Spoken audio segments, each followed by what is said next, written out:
Bet you wanna bet that I can get you back inside your head before the summer ends and spread a little love. Just for a little fun, I'll make you come back to me before the rise of every sun. Baby, it's meant to be, I know you got a man, but he don't understand. You're gonna be a heartbreaker. You're such a love taker. So just suck me in and you can toss me like a cigarette. 'Cause I just wanna be a bad habit, yeah.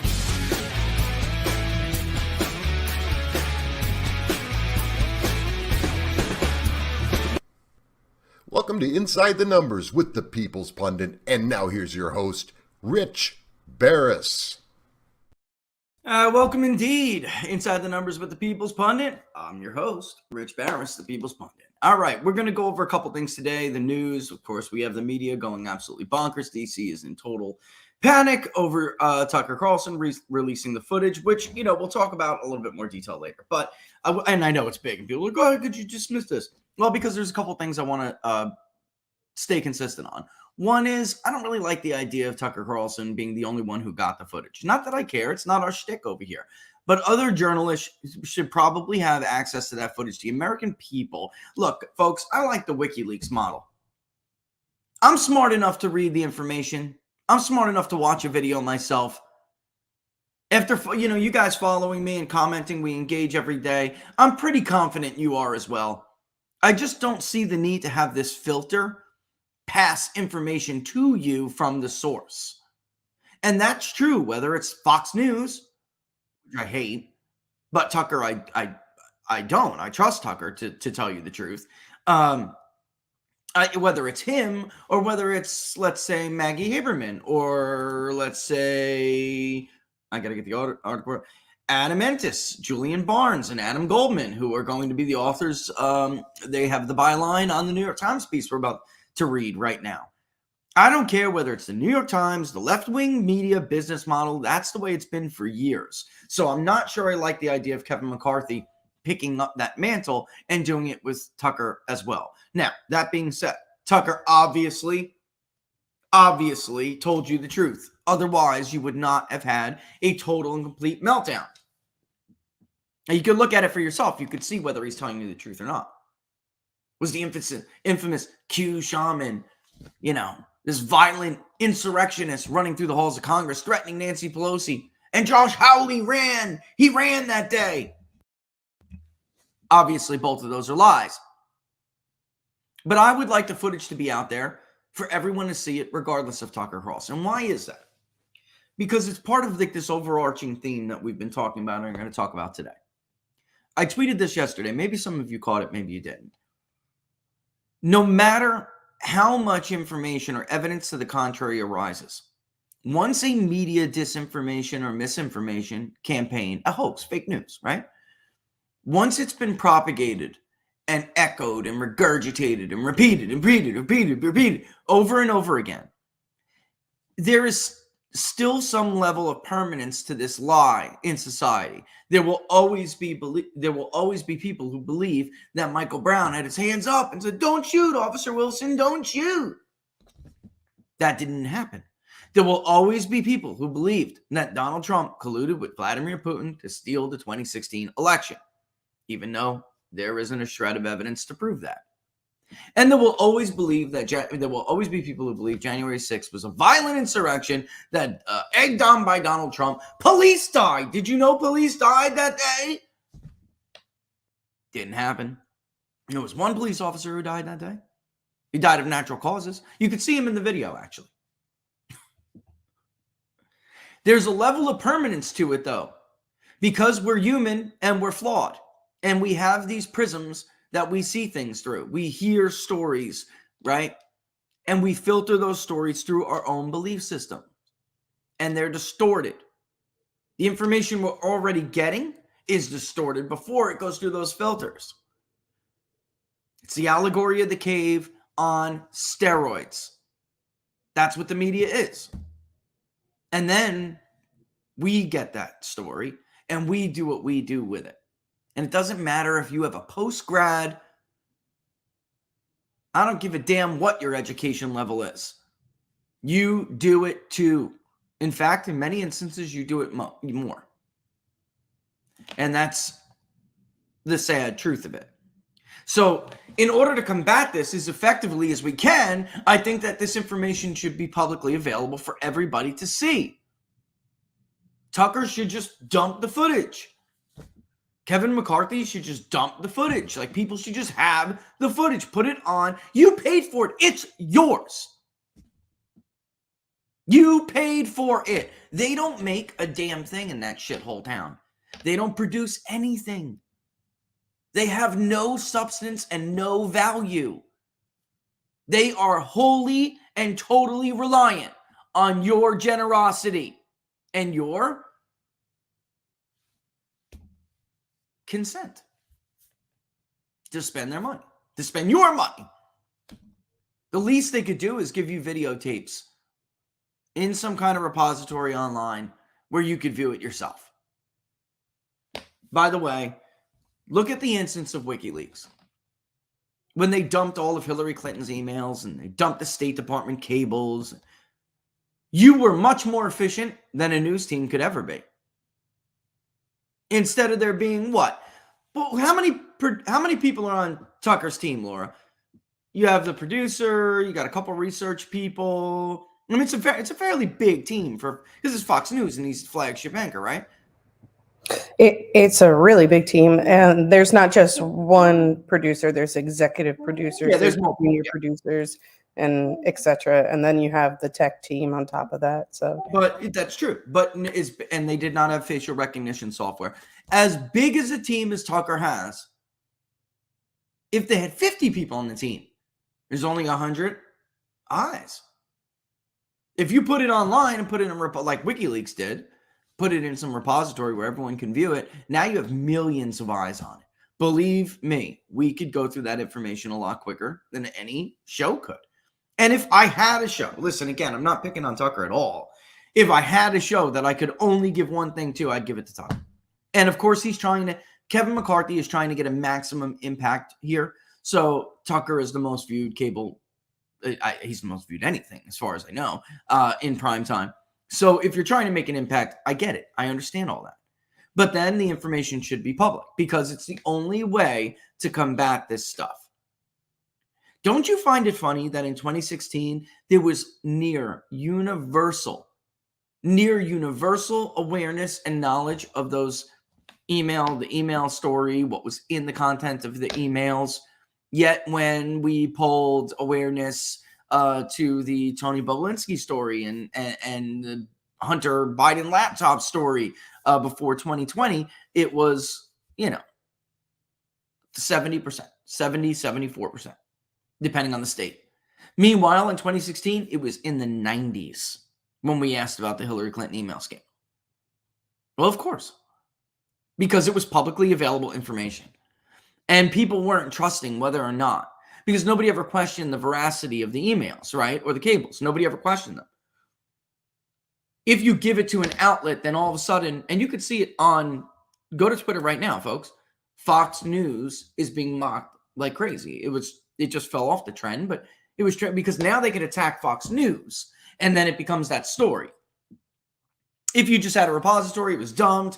There really is no questioning the veracity of the video footage. We know this is the video footage that was taken on Capitol Hill on January 6th. Nobody's going to question it. It's true. It is what it is. So we have to do everything in our power to stop these myths because these myths are dangerous. Somebody believed so deeply that Donald Trump was a traitor, a Bernie supporter who later was on the Hillary train. He so believed this that he viewed Republicans in Congress as enabling a traitor in the White House. These were his enablers. So what did he do? He packed up his rifle and he decided he was going to open fire on a baseball field where they were playing for a charity event, where they were practicing to play for a charity baseball game, the annual congressional baseball game. It would have made a lot more noise. Remember the MAGA bomber? They weren't even real bombs, and yet they went nuts over it. Could you imagine if Steny Hoyer the House Majority Whip at the time, or he was the equivalent of what Steve Scalise was. Could you imagine if somebody so believed what they call the big lie about 2020, that somebody went and shot up Nancy Pelosi, Steny Hoyer, and hit him, damn near killed Steny Hoyer? Could you imagine that? Myths are dangerous, and we have to do everything in our power to combat them. Now, this is a free society, and you should be able to hear whatever information people want to give, and you can make up your own minds. But I don't like this selectively giving. Something this important should be for everybody to view. And I really do believe that. Now, it's not, again, at all criticizing how Tucker has delivered this information. He's delivered it. Honestly, I don't think anybody could have done a better job. It's very clear he hit a nerve. It's very clear he's over the target. When you have the Senate Majority Leader go to the floor of the U.S. Senate, talk about a stain on that institution, and actively call for Fox News to stop Tucker from reporting that information. Censorship. Could you imagine if you told our founders that they would later be people, 250 years later, there would be people who would use the floor of the U.S. Senate to argue against the Bill of Rights? So obviously he was over the target. And not that it's the first time, it's not. Adam Kinzinger, man, you're the deepest, darkest scumbag out of all of them. Everybody knows what Liz Cheney is. She's a product of her evil father. Don't go hunting with that guy. He's responsible for the maiming and murdering of hundreds of thousands of Iraqis, innocent Iraqis. I mean, they're crimes against humanity. All right? So we know her pedigree. But Adam Kinzinger, like so many other of these Republican frauds, I'm Mr. Flyboy. I'm Mr. Veteran Hero. I'm super conservative. I'm a Tea Party guy, man. Maybe if you spent more time telling the truth and not stabbing people in the back, including your own voters, your wife wouldn't be running out on you. Pay more attention to your wife and not how to get a job on MSNBC, and your life may be a little bit happier, Adam. All right, so now back to this other lie, shall we? And we don't know that it's a lie yet, but I'm going to tell you, I've been at this a long time, and this smells to me. I'm going to first read the article, and then I'm going to read a response to the article. All the while, I want you to remember this, because you got to fight these cognitive biases that we have, folks. These cognitive and social biases, a form of cognitive bias, but you have to fight these cognitive biases, because if you don't, I don't care if you're a doctor, you're a lawyer, you're a high school teacher, or you're a steel worker. Once you let them in and you believe something like this, evidence to the contrary will almost never sway you. We are all susceptible to illusory truth effect. Again, let's start with this. I want you to remember as we do this, hold on. There is a 30-year history of Seymour Hersh. I'm going to back up. He's a lefty. Remember this. Seymour Hersh is a lefty. There is a 30-year history of Seymour Hersh reporting on national security events that have facts and stories that run counter to the mainstream media narrative and consensus. Things that they'll mock you if you don't believe. Oh, you don't believe the intelligence community? You don't believe the government? We know this is true. There's a 30-year almost history of Seymour Hersh reporting the truth while these people have lied to you. Their top channel for doing this, let's say their number one vehicle, their chosen vehicle, is the New York Times. Because once the gray lady reports something, everybody regurgitates it. They have been using the New York Times for decades like this. Decades. It is 2023. Harry Truman had an op-ed in the New York Times basically saying, don't believe anything the CIA tells the New York Times. I'm out. Sorry, folks. Thanks for electing me. And they've been doing it ever since. But Seymour Hersh from WMD's down 30 plus years. There's a track record here.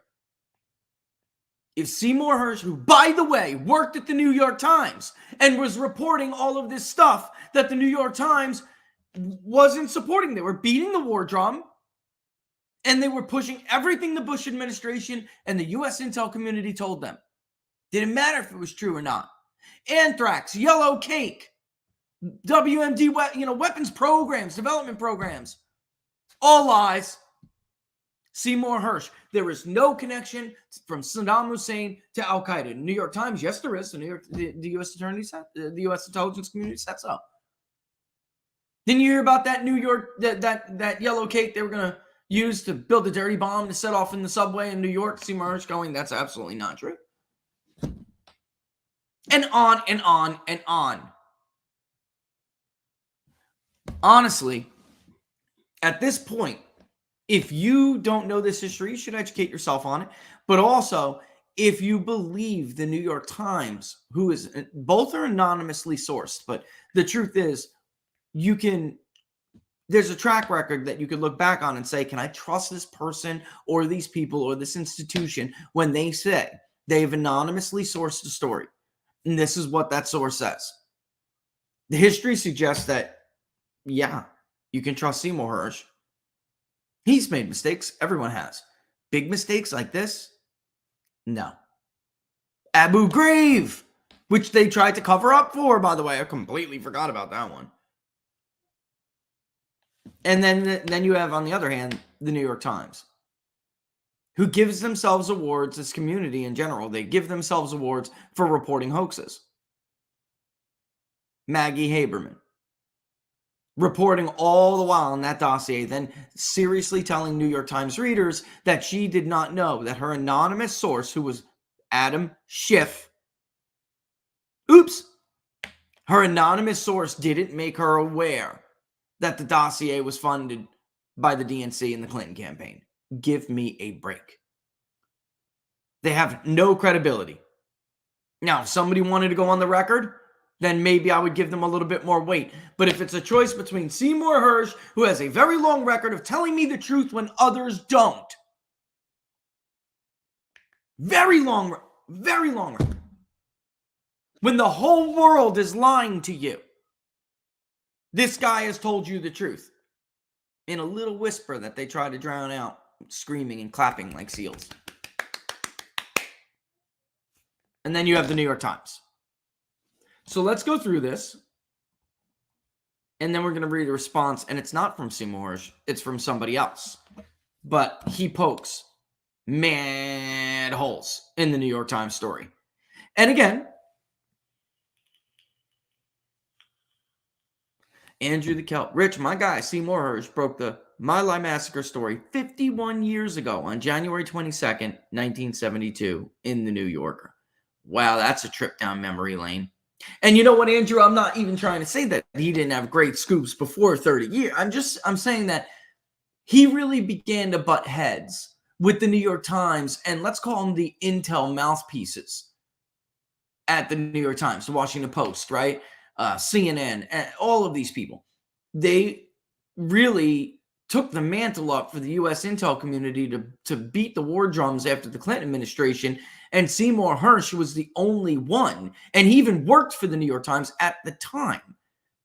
The New York Times would later have to go on and apologize to their readers and then actually try to use the reporting they smeared him for as evidence that they actually did have two sides of the story. It was such a disgusting display. But overall, the New York Times couldn't hide from what they had done. And yet, they did not have a reckoning when it came to Russia collusion. So it's like, do you really trust them to tell you the truth? So they have 3 people bylines here, and we're all supposed to think that adds to their credibility or something. You got 2 Adams, you got Goldman and Entis, and you have Julian Barnes. And we're supposed to think, oh, there's 3 people here. They must be really working the story. How many Russia collusion multiple byline stories were there? Scores. This is a paper that gives people you know have lied to you promotions. You get caught in WikiLeaks with your pants down, writing anything that the DNC wants from you. You're now moving up from Politico to the New York Times. You're Natasha Bertrand or anybody like that. You've published propaganda garbage after propaganda garbage. We're moving up. You're getting promoted to the New York Times. We'll take you. I mean, Laura's laughing in the other room. I can hear her, but it's true. Like, so, this idea that the New York Times is this prestigious paper, the old gray lady, the Standard, that is so old and stale. If you sound like an idiot when you try to like harken back to those days. Those days are over. And let me tell you something. They were never real to begin with. The New York Times sat idly by while Stalin starved people to death. They stood idly by and actually covered for, in many of these instances, for the Holocaust.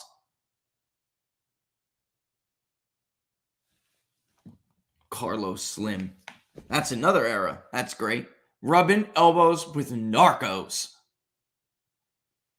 No wonder why the New York Times never took immigration and border security seriously. Because because Carlos Slim was too busy making sure his friend's packages got across the border.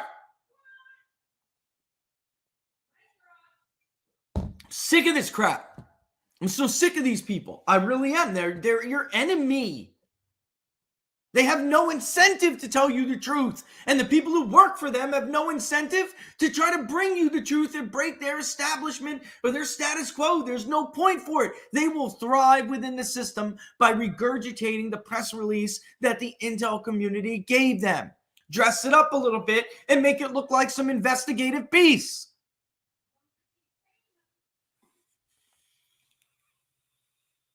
All right, let's get into this, though. New intelligence reviewed by U.S. officials. New intelligence. You know what? Aaron's going to destroy this anyway, so I'm just going to read it through, and then I'll shut up and let Aaron do it. New intelligence reviewed by U.S. officials suggests that a pro-Ukrainian group carried out the attack on the Nord Stream pipelines last year. A step toward determining responsibility for an act of sabotage that has confounded investigators on both sides of the Atlantic for months. I can't even tell you how big of a lie that entire paragraph really is. U.S. officials said that they had no evidence President Vladimir Zelensky of Ukraine or his top lieutenants were involved in the operation, or that the perpetrators were acting at the direction of any Ukrainian government officials. So here you have two paragraphs that let the U.S. off the hook and let Vladimir Zelensky off the hook. Don't you find that incredibly convenient? By the way, people are like, let me just say this. Why would Germany go along with this, Rich? Because Germany is a buck passer. Take an hour out of your life and join the book club at 3 p.m. Eastern Standard Time on Sunday. We just went over this. Germany is a buck passer, a typical buck passer. They have no intention of remilitarizing. They have no intention of paying for their own defense. They will bend over and help us hide our lie if it means passing the buck to us in all things that could possibly threaten them at all. All right. The brazen attack on the natural gas pipelines, which link Russia to Western Europe, fueled public speculation about who was to blame, from Moscow to Kiev and London to Washington, and it has remained one of the most consequential unsolved mysteries of Russia's year-old war in Ukraine. Yeah, folks, it's like, remember that show Unsolved Mysteries? What? This is fiction. This is fiction. Netflix could produce this better.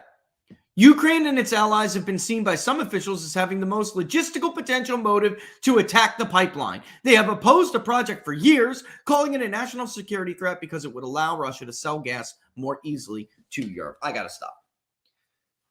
Ukraine blew up Nord Stream is one of the most unserious cover-up stories I have heard in a very, very, very long time. Forget about how difficult militarily this operation would have been to pull off, which would take, like Barnes said on Monday, highly trained people to do. Yes, there are divers. I'm listening on Twitter to people who think like their pastime in the Caribbean is the same as underwater demolitions. I don't care how big of a depth you're certified to dive at. Nord Stream is deep. It would have taken a massive amount of explosives, which we would have had to know exactly where to place, all the while remaining undetected by the Russian and U.S. fleets while they're doing military exercises. Yeah, sure. Laura, let's rent a boat and go try to pull this off. You have got to be kidding me.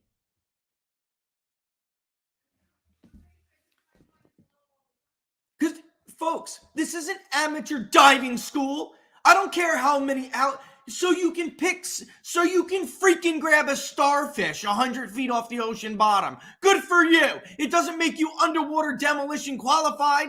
You're not a CB now, idiot. What the hell is wrong with you?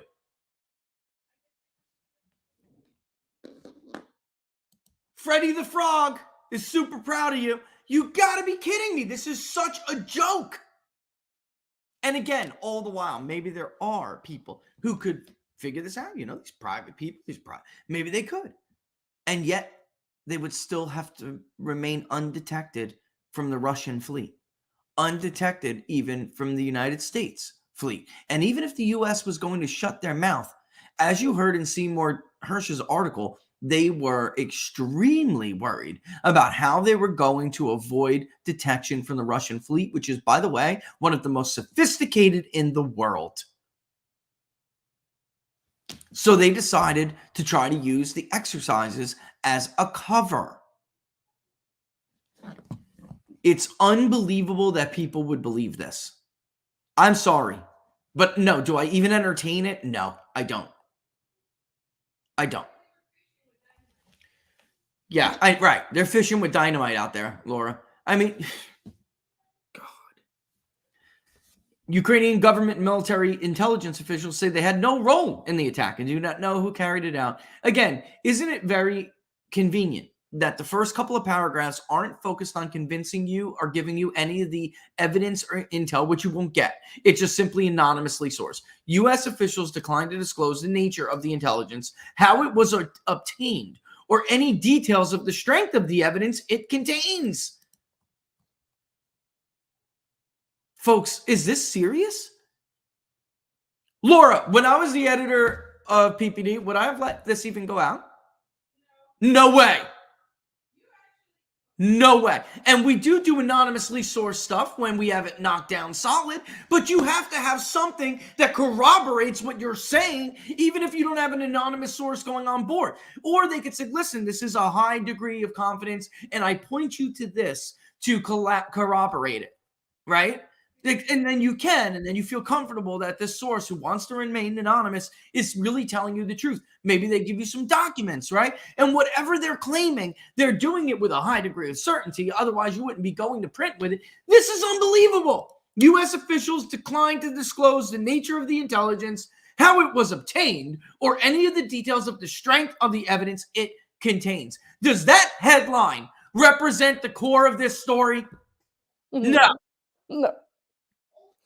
But you would even make me have like more than one source, though. That's another thing that you also did. And that's me, no less. You would make me do it. But I would want to know the nature of the intelligence. I would want to know how they got it. If you don't know how they got it, what the New York Times is telling you is they don't really know whether or not their so-called sources are in a position in the government, in that agency, at that bureau, wherever it is they come from. They're telling you they don't know whether or not they're in a position to be giving you true, typical evidence, whether they have access to it or not. This could be a giant game of telephone that they trickle down the line to some low-level bureaucrats who aren't even 2-3 degrees of separation related to the project, the intelligence, whatever, and yet the New York Times is running with it. Here's your byline of 3 people. You get 3 different low-level idiots playing a game of telephone, talking to each one of these journalists, and in today's era, they call that corroboration. We called it circular reporting, and it's a big no-no in this world. It used to be anyway, but they call it corroboration now. This is how the Russia hoax got perpetuated for as long as it did. This is how it's done. This is not real. This is not real. You know what? I'm not even going to give it any more. That's the New York Times. A couple of hours ago, which I was going to do it myself, go down the line and do a lot myself. But again, I'm not a journalist. It's not my shtick, you know?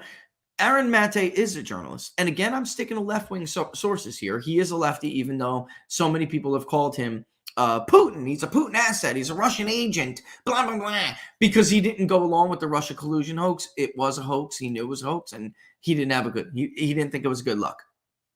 He is not a Trumper. He doesn't like Donald Trump. All right. Yet he did it. Why? Because it was the truth. He was telling you the truth, even though he will have no problem telling you that he is like Bernie Sanders left wing. Take a sip of my coffee here and let's roll with this.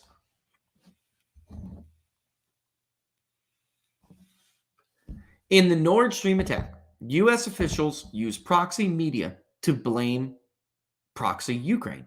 That's a headline that really matches the body of that story, right? They're not even, what the New York Times headline is claiming is not supported by the story they wrote. There is no evidence. There's no corroborating information. There's nothing. They're proxy attacks. Proxy claims, proxy attacks, and proxy blaming.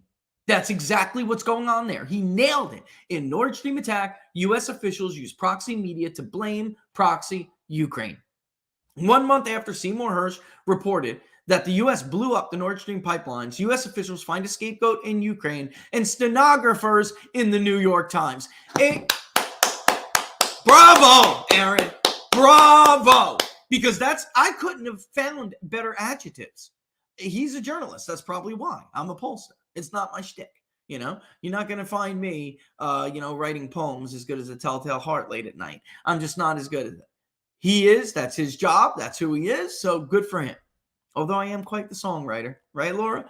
But that's different. Nearly 6 months after the Nord Stream pipelines exploded and 1 month after Seymour Hersh reported that the Biden administration was responsible, U.S. officials have unveiled their defense. According to the New York Times, anonymous government sources claim that, quote, newly collected intelligence, unquote, now suggests, in quotes, that the Nord Stream bomber was in fact a pro-Ukrainian group. But again, Vladimir Zelensky didn't know any about it, so don't blame him either, right? You gotta blame these rogue people who aren't connected at all to anything.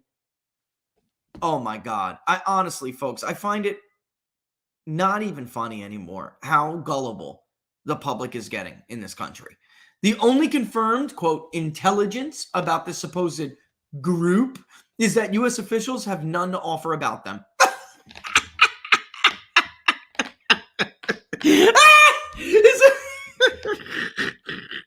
It's it. That's it. You could have just put a period and that's it. That's enough to debunk the New York Times story, or at least to say don't take it seriously. Take it in conjunction with their track record. You can't take this seriously, period. Stop story. But he goes on because there is a lot to carve up. But that is enough in and of itself. This, and again, I don't make fun of Mr. Rogers here, but this Mr. Rogers mindset that we have to get a better name for, because Mr. Rogers was in fact a Republican and probably would not probably, Mr. Rogers would not have believed this New York Times story.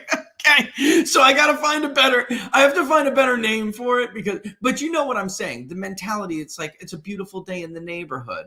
Everyone's good. Everyone tells you the truth. The media would never lie to us. Government officials would never fortify an election. All right. U.S. can't be aggressor. They're the moral power in the story, right? Like, this has got to stop.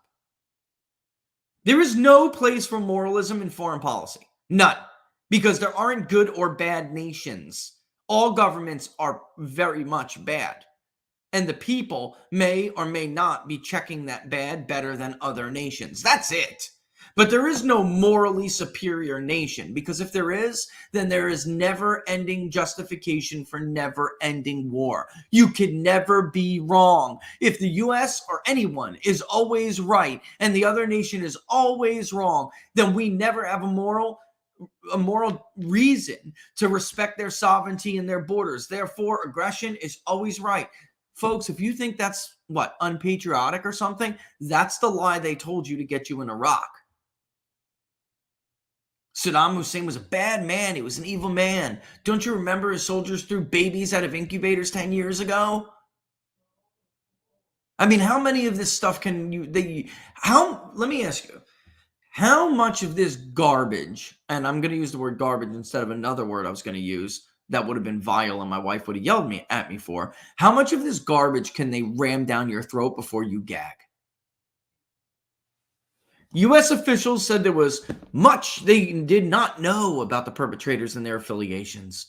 The Times reports the supposedly newly collected information does not specify the members of the group or who directed or paid for the operation. Despite knowing nothing about them, the Times sources nonetheless speculate that the saboteurs were most likely Ukraine or Russian nationals, or some combination of the two. Because that works for them, doesn't it? And I got to retweet this for Aaron just to give him a retweet. That works for them. They don't need to give you any specifics, because whether you blame any of these groups or all of them or parts of them, this works for them. They're a great scapegoat. It could be these rogue Ukrainians, or it could be even worse. They were Russian. Yeah, Russians did it. When no evidence is provided, anything is, of course, possible, in quotes. But the Times' source is oddly certain on one critical matter. U.S. officials said no American or British nationals were involved. Aaron, where have you heard this before? Mistreatment of prisoners. Who reported on this mistreatment of prisoners again? Oh, that would be Seymour Hersh. This is literally the same line. Also, there is no evidence Vladimir Zelensky of Ukraine or his top lieutenants were involved in the operation, or that the perpetrators were acting at the direction of any Ukraine government officials. Oh, how convenient. Despite failing to obtain any concrete information about the perpetrators, the Times nonetheless declares that the U.S. cover story planted in their pages, which is exactly what it is, and exactly where it was planted, quote, amounts to the first significant known lead about who was responsible for the attack on Nord Stream pipelines. What the hell are they talking about? What significant anything? There isn't significance anywhere in the New York Times story. It's in a window, suggestions, and nonsense misdirection. Covering, proxy blaming. Aaron is totally right. This is not a news story. Seymour Hersh had detailed accounts, detailed statements, detailed motives, detailed dates. You knew Seymour Hersh was talking to a real person or persons who had knowledge with the operation, because he had details that only people like that could know. This is nothing. There aren't any details. There is no new information. They cite nothing new. The only thing new is the cover story itself that they fabricated, which actually isn't new. They've been floating the rogue Ukraine element did it for weeks to see whether or not it could actually stick, whether or not it would be plausible enough for people to believe.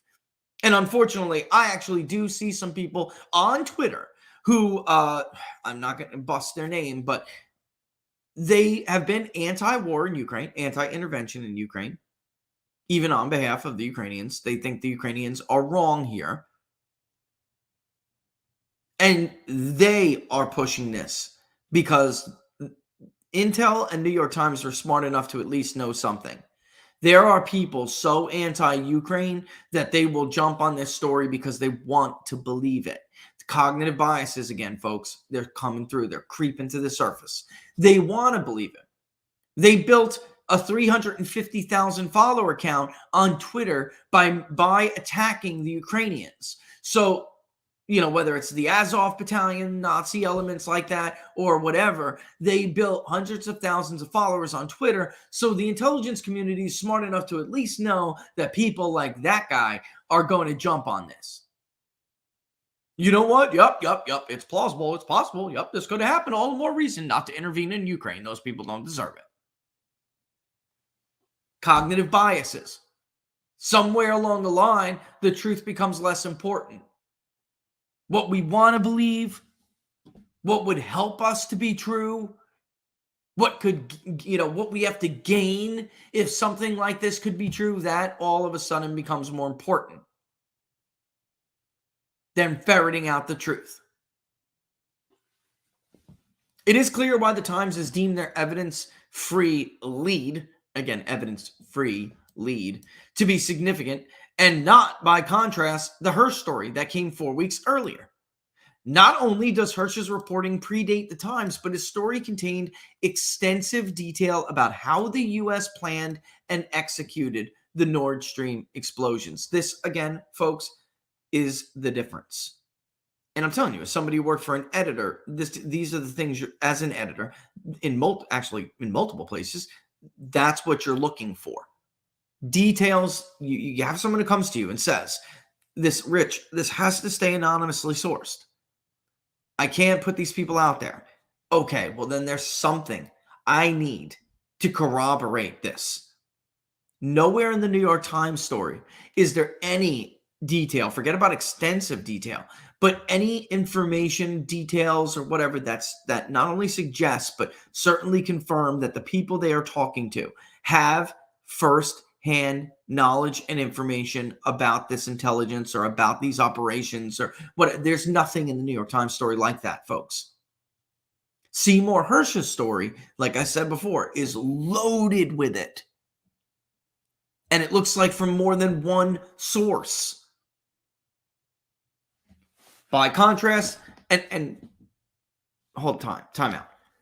That 30-year history I'm telling you about wasn't always an anonymously sourced versus an anonymously sourced. The Times used sources, named sources on top, coupled with anonymous sources, to try to convince you that Seymour Hersh was wrong and that they were right and that Saddam Hussein had weapons of mass destruction.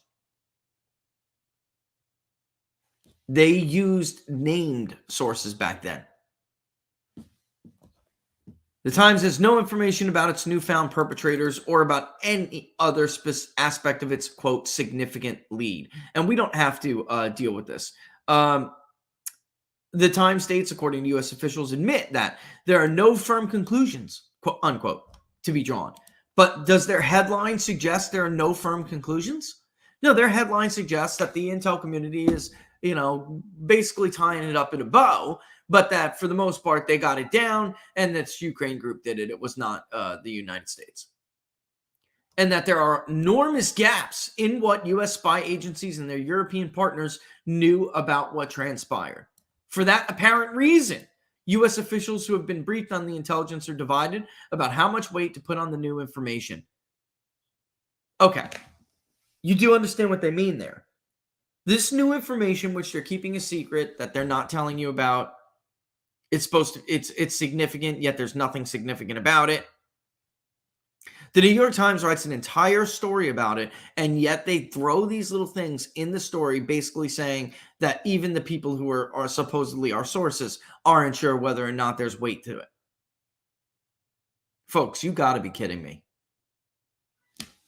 I'm not like trying to insult anybody. But if you believe this, you really do, you have some introspection that you need to conduct with yourself.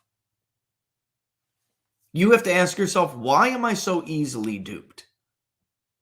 What about it? What about my personality makes me so easily manipulated? Because you should want to strive to be better. This is not one of those very sophisticated disinformation ops. This is a very apparent, brazen even. I'd even use the word brazen.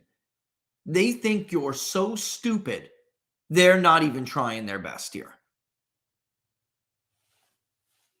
In some U.S. officials, quote, quote, much they did not know about the perpetrators. Enormous gaps in their awareness how the unknown pro-Ukraine group even did this. Uncertainty over how much weight to put on their intelligence, and even no firm conclusions, unquote, to offer. Those were quotes.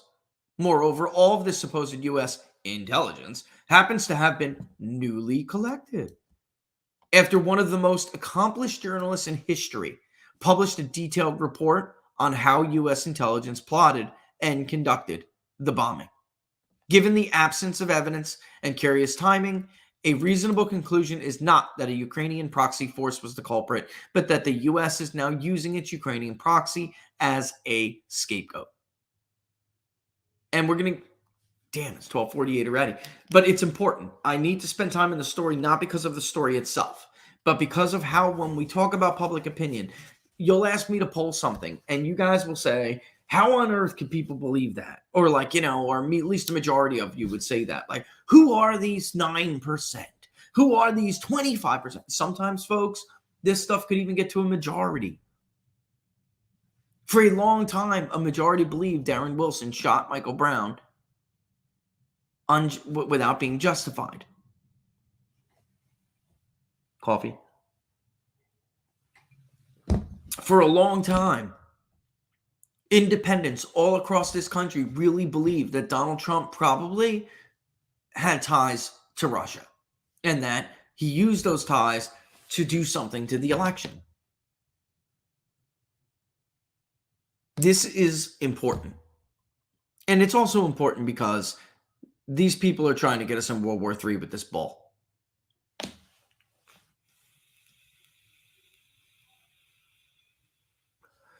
Here's something Aaron says that I brought up earlier. As the standard bearer of establishment U.S. media, the Times' reporting is perfectly in character. Days after the September 2022 bombing of the Nord Stream gas pipeline, the Times noted that, quote, much of the speculation about responsibility has focused on Russia, just as U.S. officials would certainly have hoped. The narrative was echoed by former CIA Director John Brennan, who opined Russia certainly is the most likely suspect. Citing anonymous sources, Western intelligence officials,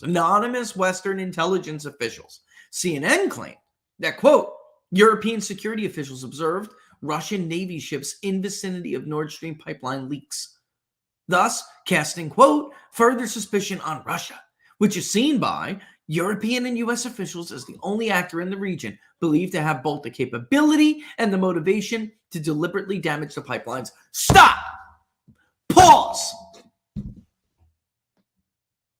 Just in September, Western intelligence officials were telling these crooked, I got no other non-profane words to use, so I'm just going to say media, that Russia was the only one who had,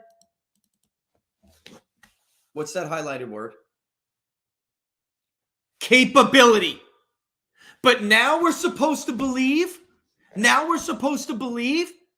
that some rogue Ukraine divers went out there, some pro-Ukraine group went out there rogue from Vladimir Zelensky, rogue from anyone in the West, and blew up the Nord Stream pipeline. A couple of months ago, the whole world was saying only Russia had the capability to do it, the capability and motivation. And we're in the area. Of course, they were seen in the vicinity because, as you read in the Seymour Hersh article, the U.S. and Russian fleets were out there doing maneuvers. They knew that. They were pre-scheduled dates. And that was part of the U.S. It was part of their task was to figure out how they were going to do this undetected. And they decided to use the maneuvers as a cover. They didn't want Congress to know, so they went to the diving school in Florida.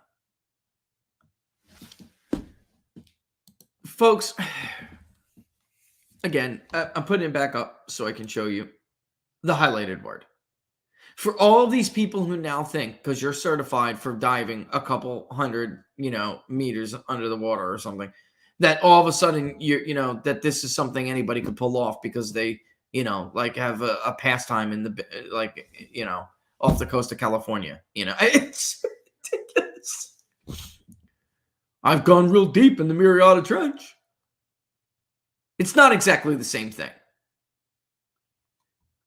With the story that Russia blew up its own pipelines, no longer tenable, the Times' new narrative asks us to believe that some unnamed pro-Ukraine group, which did not appear to be working for military or intelligence services, somehow managed to obtain the unique capability to plant multiple explosives on a heavily sealed pipeline at the bottom of the Baltic Sea.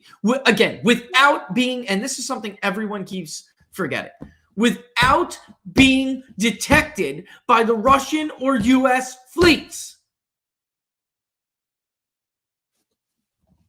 This narrative is already being laundered through the German media. But of course, because Germany is a buck passer.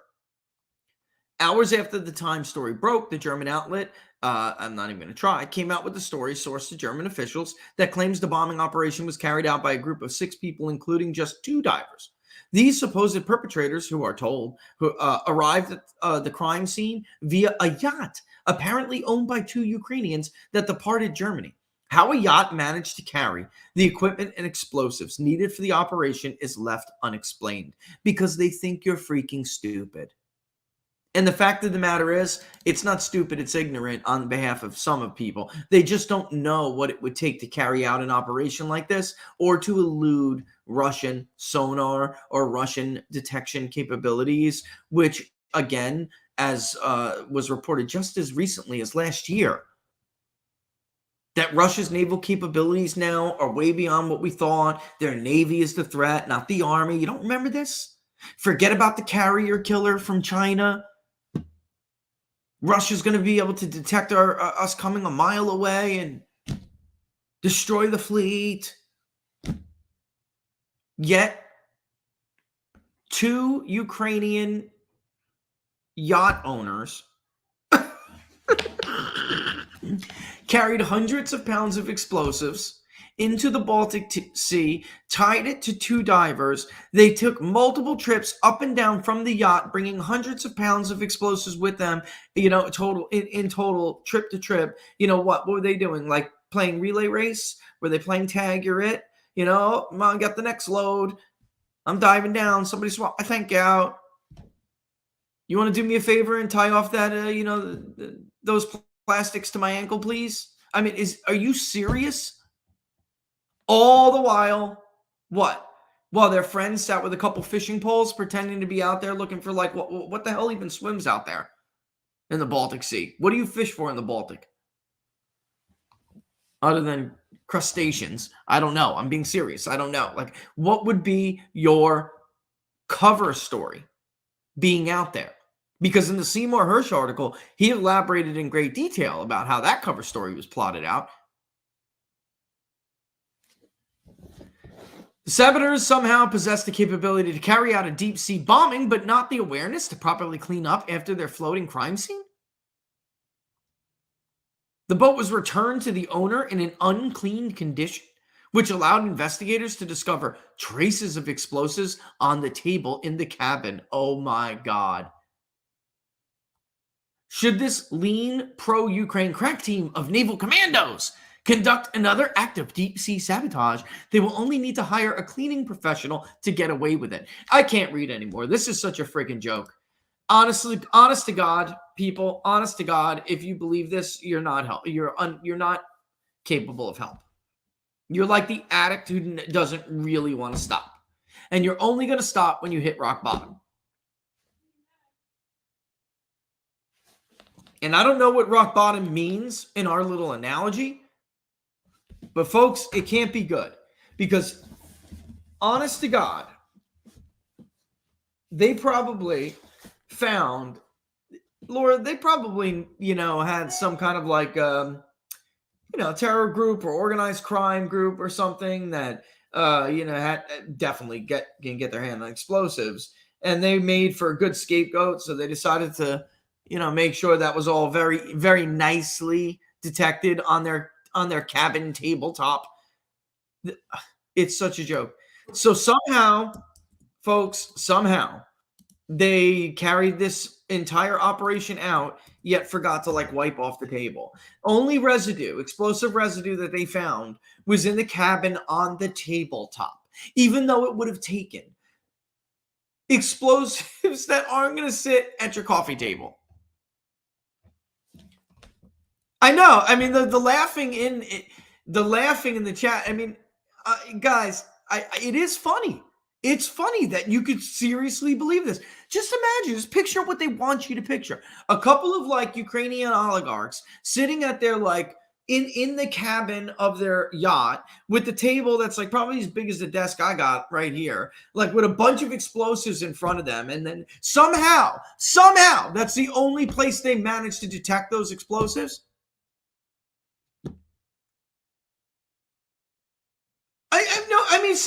Norm, what are they not exactly? They want your imagination to just kind of run wild, because they're hoping people are so ignorant to this entire topic, in general, that they feel that it could be plausible. There is especially dangerous mermaids.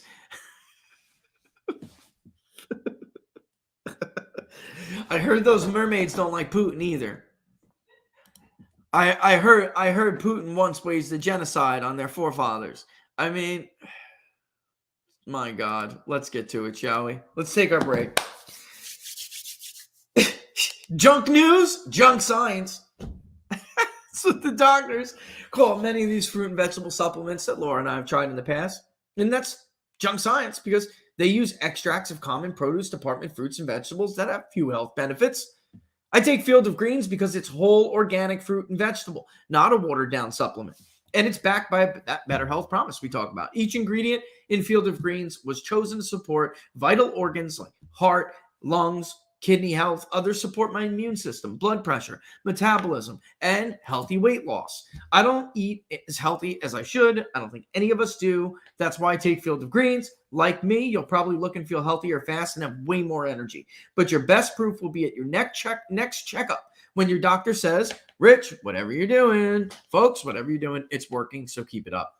Let's get started with 15% off. Visit fieldofgreens.com. Use the promo code TPP for the People's Pundit. That's promo code TPP at fieldofgreens.com. And of course, always send me your feedback on these products. Okay. I always enjoy hearing them. Number one. Number two, I'd like to know, like I said, everyone's experience is different, but I would certainly not like to hear it from everybody, because everyone is pretty pleased. And as long as people are pleased, then I'm pleased, and then everybody else is as well. I'm serious. I like to hear it. So always shoot it to me, shoot it to Laura. We'll love to hear it. If you're locals, send me a support message, something like that. And again, we always look forward to reading them. All right. All right, moving on up to the east side. That floating yacht in the Baltic Sea. Why is China hoarding food? Because they're probably afraid a pro-Ukrainian separatist group is going to burn their fields down. Get out of here. Experts say that China is hoarding a massive amount of food. They will soon have over 2/3 of the globe's corn reserves, over half of its rice, and over half of its wheat.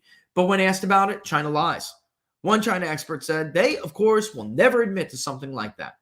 Well, what does China know that we don't? When it comes to global food shortages, China is the, quote, canary in the coal mine. You see, China is the world's #1 food import. They rely on the rest of the world to keep their people fed. So they can't afford to mess up, or there'll be riots, civil panic, even worse, when over 1 billion people can't eat. What does this mean for Americans like you and me? 2 words: food shortages. That's why it's a smart idea to stock up on a kit of the best-selling 4 Patriot Survival Food. Create your own stockpile of the best-selling 4 Patriot Survival Food kit like Laura and I do for our family. Do it today. They're hand-packed right in the US of A. Kits are compact. They stack easily. You have different delicious breakfasts, lunches, dinners, and their 5-star reviews on their website rave about the flavor and taste. And they're not kidding. Right now, you can get 10% off your first purchase of 4 Patriot Survival Food by typing the promo code TPP10 at checkout. Just go to 4patriots.com, use the code TPP10 to get 10% off your first purchase of 4 Patriot Survival Food. That's 4patriots.com, use the code TPP10. And I just got to tell you this before we go. They have so many great products. If you're going to get the 3-month survival food kit, which is the bomb, I bought multiple of them. If you're going to get them, they will give you free gifts, which are awesome. And you may want to check them out before you buy like some of the smaller stuff. And look, I'm just being like, remember how John Stossel used to be the consumer guard back in the day? I'm just being the consumer guard right now, because the truth is, there's a lot of cool stuff on that website, and you may just get it with your kit. So, I mean, not big stuff, but littler stuff. Laura and I got a bunch of really cool stuff each time we got that 3-month survival kit. So I wouldn't want to see you basically go on and, purchase the water filtrations. I don't know. I'm just coming up with one. We got that in one of our kits, the water filtration thing. The thing behind you is the sun. Oh, that's it. That's it right there. Yeah. That's it right there. You literally fill it up with water, unfold it. It's got these solar panel wings. It boils and purifies, and it's done depending on, half an hour to an hour, depending on where you are. But super cool. And I was going to get it. Yeah, Jay, fire starting kits, things like that. You got that in your kit? They got really cool stuff. You will get really cool stuff in that survival kit. So I just don't want to see you buy something twice. You know what I mean? That's what I'm saying. And this growing season, I'm going to be planting the seeds they gave us. Oh, the seeds are awesome. The seeds are awesome. And it's crazy because Laura and I mean, it's driving us nuts. All last couple of weeks, and you could probably hear it in me, I got sick, but some of it was just allergies. The pollen was crazy. Now, this week coming up, right? Or is it? Let me look. I think it's coming up right now. Into next week. It's going to be cold again. Right. So that's what's great about those seeds. They're super tough. They're like, they can take a beating. So if you thought, oh, it's mid-March or it's the beginning of March, it's time to plant so-and-so. And then the frost comes back like it's going to, I mean, damn, Laura, next Tuesday, 34. Next Wednesday, 31. Thursday, 32. So these seeds take a beating, whereas some of the stuff that you will buy from the store, they will die. They will. If you plant it too early. And you people know that. I know a lot of people do what Laura and I do, which is awesome. And you all should really consider it. Laura, you should do like half an hour thing, or, you should do like a special about like survival planting or something. I'm serious. You got a lot I'll do it on Locals. You should. You got a lot of knowledge. Do it on Locals and for the YouTube members, Yeah. So, I mean, it's honestly, it's worth knowing this stuff. And look at where we're going right now, folks. I don't really need to continue with Aaron. I think I made my point, which is going to, unfortunately, by the way, that's a popular idea. I'm reading it in multiple chats, which I'm sure you are as well. Basically, I think I've made my point. I'd like to quickly go over some of this public polling project stuff when we get back. I am going to take, that was a read break. I'm going to take a quick break to play something from Tucker. Right now, Tucker Carlson is a liar. They were trying to get to trend on Fox. I do want to bring up something. It's Kevin McCarthy. I was kicking this back and forth, but I should play it, and I'm going to. It's Kevin McCarthy. They're now totally flipping out, like I said. And Kevin McCarthy is asked about why he gave this stuff to Tucker Carlson, and he defends his decision to do so. But you know what? Let's play this, and I'm going to shut up. Let's play this, and then we'll talk about Tucker when we come back. So last night he went on and said this was a mostly peaceful chaos, as he said. He downplayed Brian Sicknick's death, said it was not related to January 6th, that this was not. Brian Sicknick's death was not related to January 6th. Brian Sicknick died of a stroke. See what I mean by these folks is why I just spent an hour talking about what obviously is going to be their next attempt at a myth. I just spent an hour doing it because it is dangerous to believe this crap. It's impossible once it takes root almost to get rid of it. There's a certain level of permanence. This lying piece of offal just repeated yet again the lie about Sicknick, who you can see in the videos having a grand old time. An insurrection. Do you regret giving him this footage so he could whitewash the events of that day? No, I said at the very beginning, transparency. And so what I wanted to produce for everybody is exactly what I said, that people could actually look at it and see what's gone on that day. So, But why, Mr. Speaker, portrayal of what happened that day? look, each person come up with their own conclusion, but what I just wanted to make sure is I had transparency. Do you believe Because I know in CNN, I mean, I had here where you guys actually broke where we were. This was a secret location, Fort McClare. I don't know if you got concerned by that. I don't even know from a point of view of security if we could ever be taken there again. But when you broke that at CNN, that was a real concern to a lot of people. I had a real concern also when I wanted to make sure transparency. Look, Who is that journalist? Bovine excrement. Who is that? Give me the name of that guy, guys. I want to make sure they're protected. I want to make sure transparency goes forward. McCarthy, Was this in any way part of the deal that you made to No. win the speakership? No. To specifically give the content to No, the answer is no. You believe this chode? Was this anyway part of a deal to be speakership? As if like that's not how Washington, D.C. works. As we know what the deal was, but of course, having investigative powers is always going to be part of a deal. What are you going to investigate? When Nancy Pelosi got the speaker, they lied to the American public and said they had no plans to pursue impeachment, when in fact the deal Nancy Pelosi put in place was predicated on the people, predicated on who and who would not move forward with impeachment, who was in the process of doing. You didn't hear that question? You little twerp. Look at him. You little twerp. That guy right there is everything that's wrong with America today. We went from Wyatt Earp to this twerp. Wyatt Earp to little twerps. If you follow it, I'm not sure if Take a test booster, you little. you were there the times before.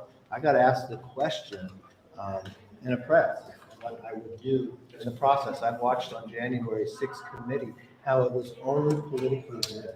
Now, on the January 6th committee, you couldn't have, the minority side wasn't allowed to put people on. And I just thought it was fair. So He doesn't give a damn about that. Look at his face. He doesn't care. He doesn't understand what that means. He doesn't understand what self-governance is, what fair representation is, what representative government is. He doesn't care. He doesn't know about it, and he doesn't care. He would be better off in communist China, where people could tell him what to eat every day, and he can get a bowl of rice, and when he's unhappy, he can go to the rooftop and take the plunge like everybody else.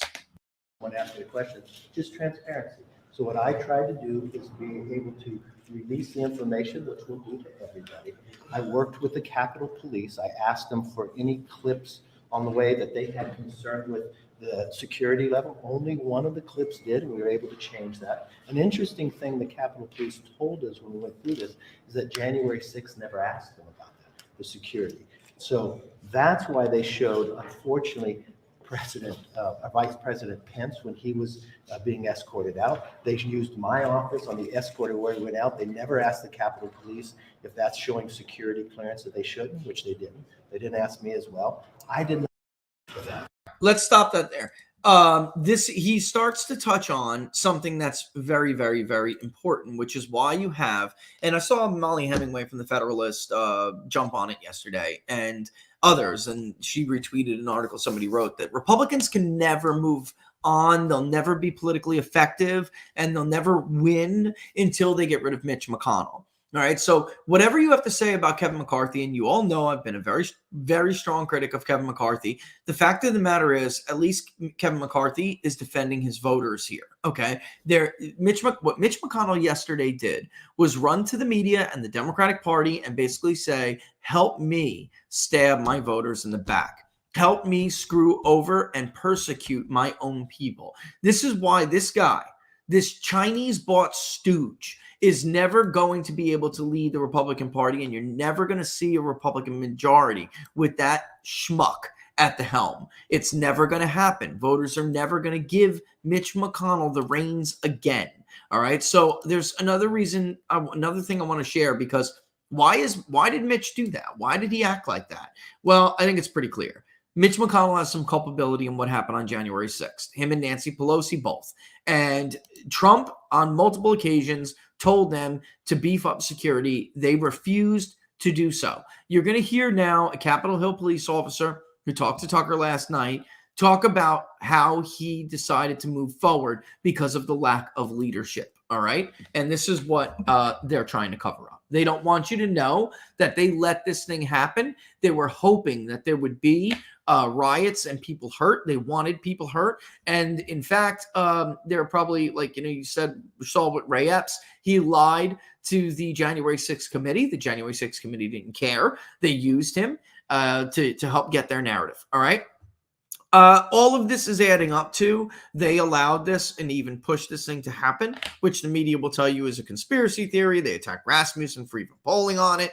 Do you think that the feds had something to do with January 6th? They don't want you to hear about it. They don't want you to know about it. And if Mitch McConnell had any knowledge of it whatsoever, he's certainly acting now like a guilty man. But let's hear this gentleman's testimony. All right. Or not testimony. Let's hear his account.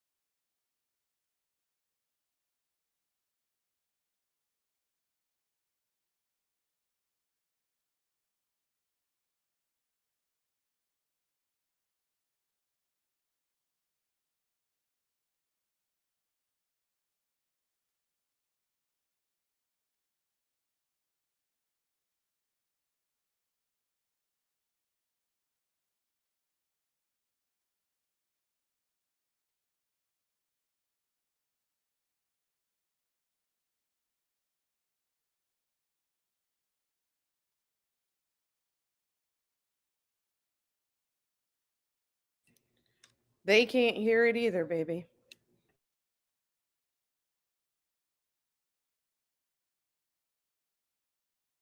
I'm over here drinking water. I thought I'm on a break. All right, let me rewind it. Oh, you really need to hear this. All right, whatever. It's a minute. We didn't lose that much time. All right, here we go. Let's do it again. Was disseminated like it was supposed to be.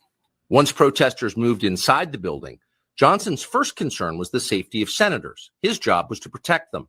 In rising panic, he called over the radio for direction and assistance.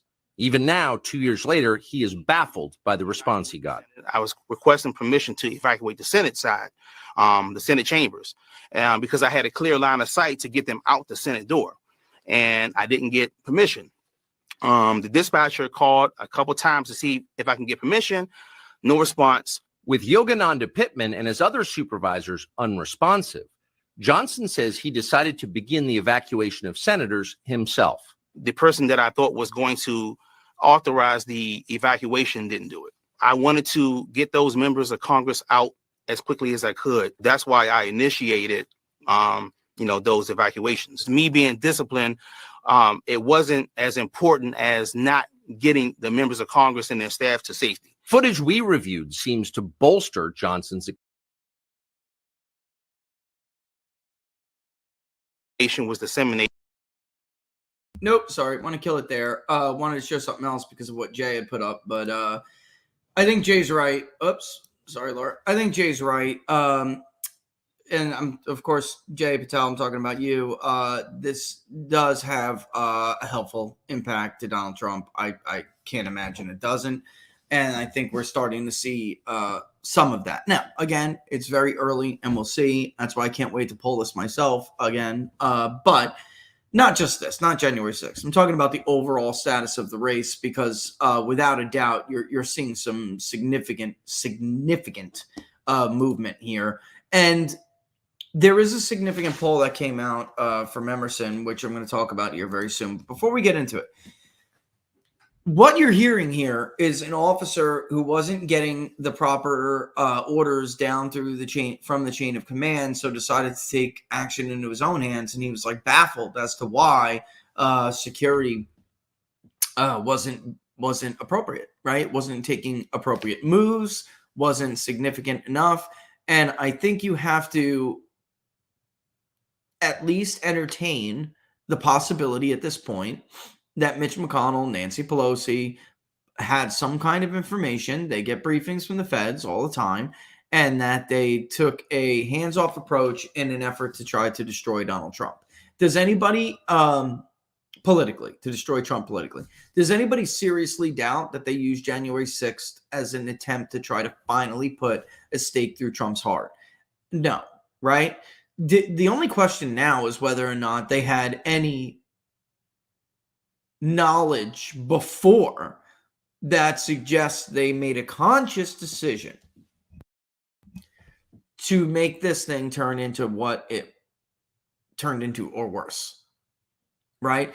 So that they can now use this crisis to finally rid themselves of Donald Trump. So if you think that they're not capable of this, of causing calamity to where an innocent woman, a veteran, unarmed, is murdered in the chaos, if you think that they're not capable of attempting to incite an event that leads to a dangerous environment where people get hurt or killed, you're crazy.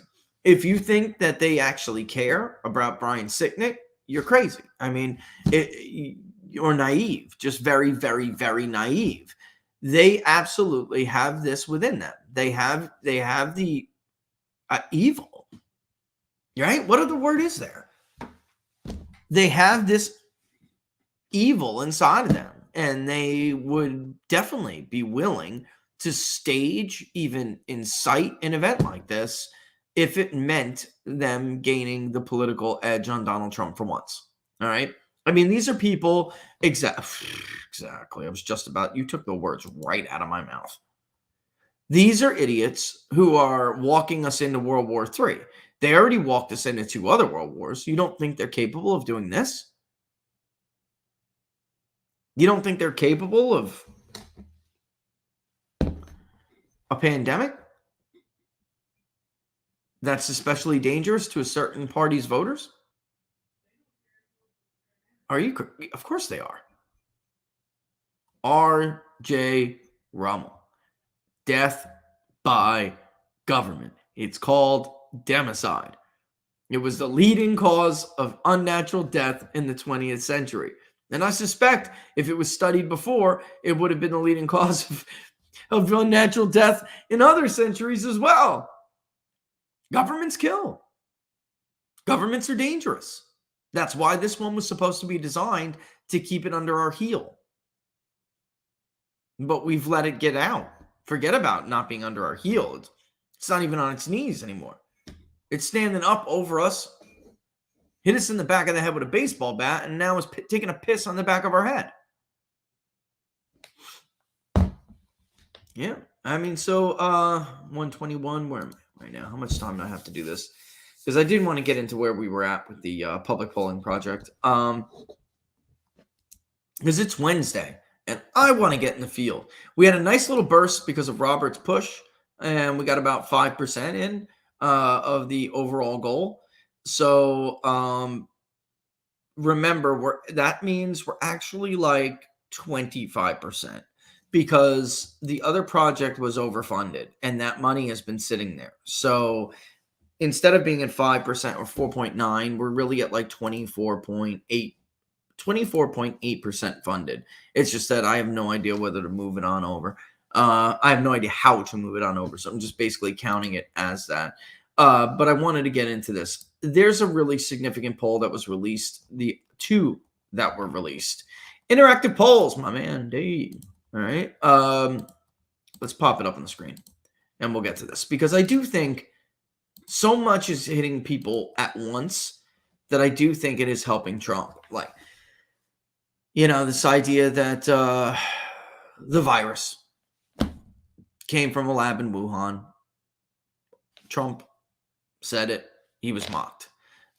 So in people who were wavering, didn't know whether or not they'd want to go back, they really are the only ones now that are going to decide this nomination, and they're going to look, and not only that, but they'll decide the presidency in 24. They'll look back and they'll say, and are looking back and are saying, damn, he was right about that too. Now we have January 6th coming out, this Ukraine business, everything that's going on. This happens to be a very good block of time for Trump. So Trump can just say, I told you so. I told you so. I told you so. And I think that some of this is psychologically sinking in. This to me is a significant poll, but it's not only this one. We're going to move on to the next one in a second, because I do think this matters.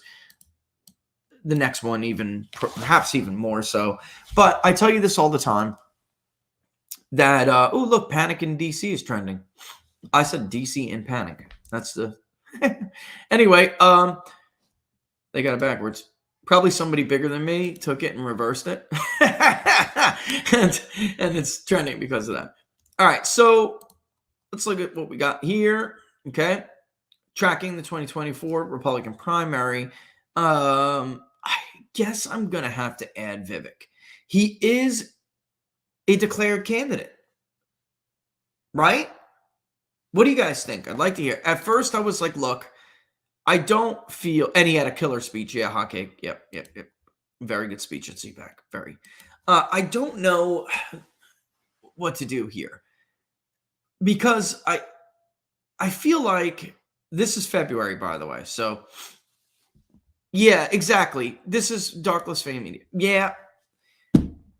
And that's really what it comes down to me, for me, is that who the hell am I to take him out of the poll if he is already declared? So because he is declared and because he is campaigning, honestly, folks, he's getting more Fox News time than Donald Trump. You think I'm kidding? He's been on Gutfeld show. He's been on the morning show, Fox and Friends. He's been on the several primetime shows. He's been on the daily TV, the daytime TV. He's getting more face-to-face time. And so I think everyone's pretty much in agreement with me here. Vivek has to go on the poll. All right. So good. You're going to see. I'll add him real time right now. Well, not right now, but after we're done talking about this, when we go to the questionnaire. This was February. And in January, we saw Trump take a pretty big dive. And DeSantis came into the low 30s. All right. Plus 11. We weren't at plus 11, but it was pretty close. Was it plus 30? I'm trying to get somebody to just let me release the damn thing. But I believe it was 13.4. It was plus 13, but it was 13.4, I think. I'd have to go back and look at it. But then Trump began to widen out again.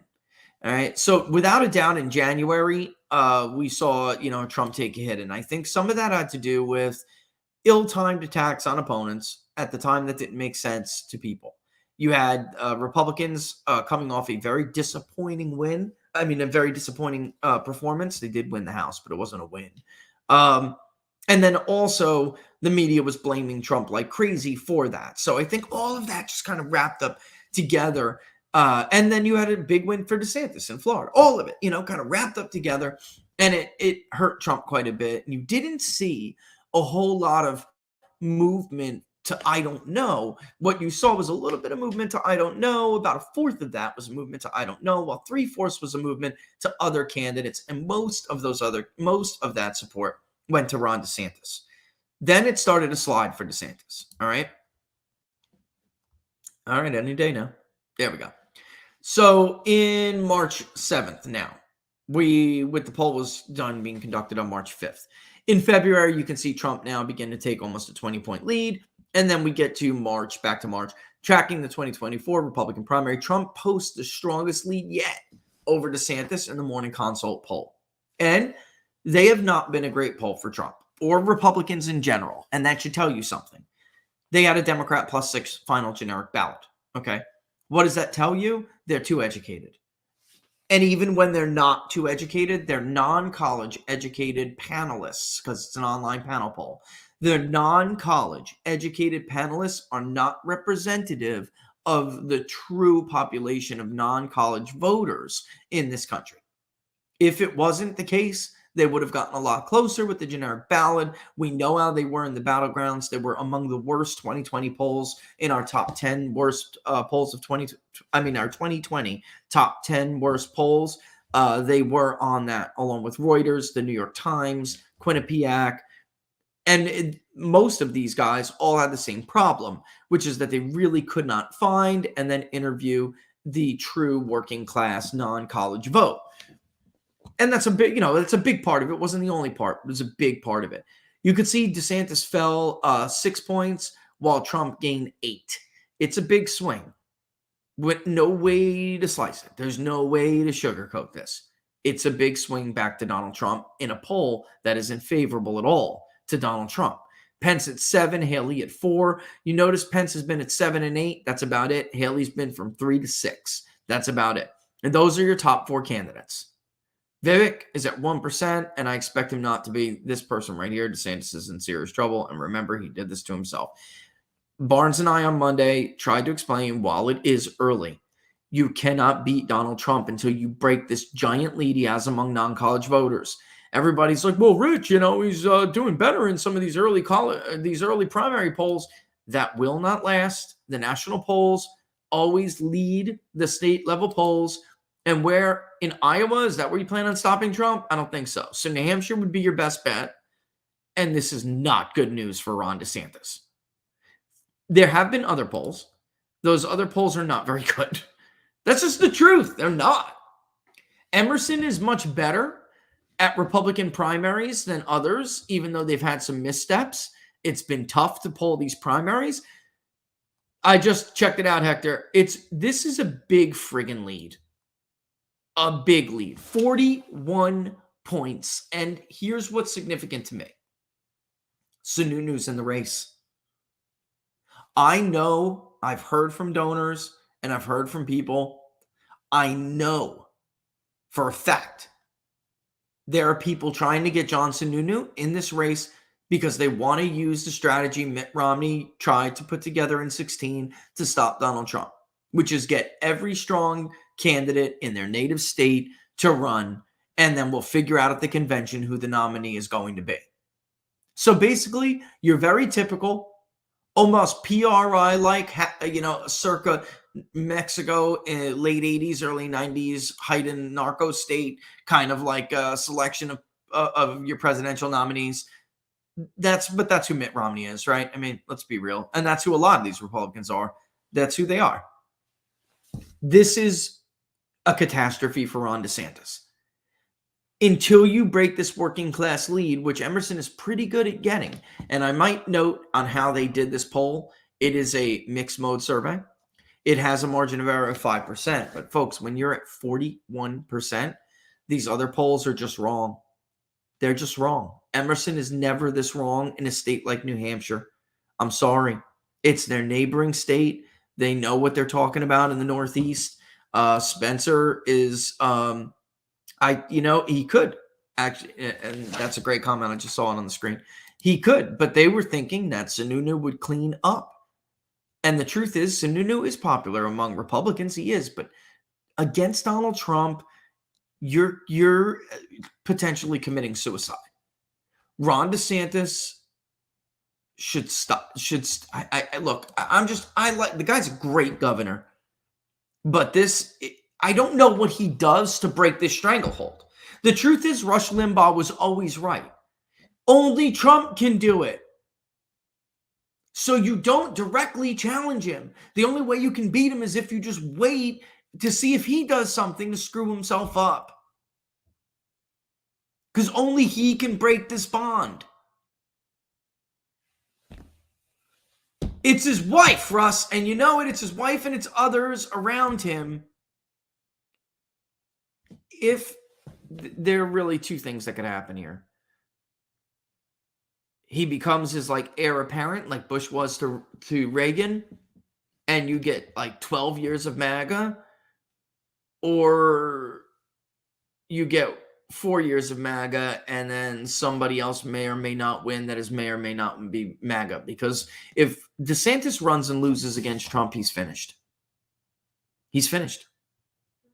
I had somebody, and I should read it to you. I had somebody after Barnes and I did What Are the Odds, cancel from locals, say that we were shilling for Trump. He's voting for DeSantis no matter what. Laura and I read it, and he's like, I'm canceling my subscription because of blah, blah, blah. And Laura and I were like, that sounds like a Democrat. Sounds like a Democrat. I thought you came here to hear the truth. And the truth is you cannot beat a candidate in a Republican primary who has a 30-plus point lead among non-college voters. This is a devastating poll for Ron DeSantis. Truth is, Trump liked Ron a lot. But he heard what he heard. He asked for it to please tell me it's not true. They didn't. They smeared me in friendly media for telling the truth. I was not lying to you. That was true. And I still wish him all the best. I do. In fact, it's because I like him so much, I don't want to see him kill himself. It has nothing to do with being a shill for anyone. The numbers are the numbers. Look at this lead.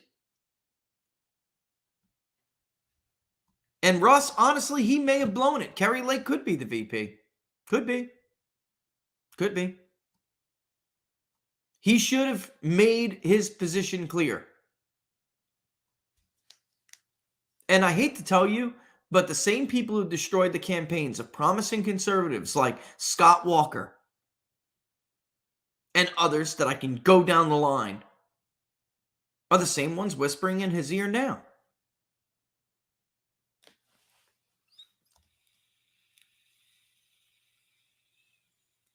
I think it's tragic. Can it change? Yeah, it can, but it's not going to unless Trump changes it. They're all egomaniacs, Otto. Every single one of them. Every single one of them. And that was always the thing with like stupid, it would piss me off with Trump. He's an egomaniac. The criticism of Trump. They're all egomaniacs. Even the people Laura and I have worked for, known, been friends with, whatever. It doesn't matter if you're a lowly congressman or you're the president of the United States. They are all egomaniacs. Almost all of them. Almost because like there are some people in the House who aren't, but for the most part they are. And if you're running for president, you're damn sure an egomaniac. Come on, Laura, help me out. Help me out here. Oh, they take special to a whole new level. Even the best of the best. You have to have that kind of personality, though, in order to consistently be in front of people and interact with people. You have to like that attention. So hence the ego. But I wanted to make a point where Joel, he said that Joe Kent should be the oh man, where'd it go? It ran away from me. CIA director. I would love to see that. Oh my God, could you imagine? Oh my God, that would be hilarious. Nobody has more of a bone to pick with the intelligence state than Joe Kent, even more so than Donald Trump and others, except for maybe the Kennedy family. And that's because Joe Kent's wife is dead because the deep state thought they were above the president of the United States. Donald Trump ordered them to end that operation in Syria, which now Matt Gaetz, by the way, just introduced legislation to end it. They ignored the president of the United States. And I will never forget April 2018 Situation Room, and he was livid. And then he handed Mad Dog Mattis his you-know-what, like Mad Dog was a baby. And they were, and he also said, not only are you done here, but you're done in Afghanistan. And if you don't have a plan to exit from Afghanistan within whatever, I think he gave him like 3 or 6 months, that I can take to the negotiation team, then you're out. You're fired. What did Mad Dog Mattis do? He ran to CNN. He ran to the New York Post, the New York Times, the Washington Post. All of them did. The National Security Council, they did the same thing. And it was headlines, this guy is crazy and he's going to get us, he's going to waste all of our gains in Afghanistan, and they're going to be terrorists running all over the place again. And this region and that region, they're all going to be destabilized. Everything's going to become crashing down. All because he called them out on it. You're not doing a humanitarian aid mission in Syria. You are doing a regime change illegally under my nose. And if they would have listened, Joe Kent's wife would still be alive. That's the truth. That is the truth. And, and Laura, that's a good point. Laura just said, another point to this is the candidate's wife. And it can be the husband if it's a woman candidate, but in a lot of our experience, the wives start to see their husbands as the president. And we've seen this on both sides of the aisle. And they goad their husbands into doing stupid things.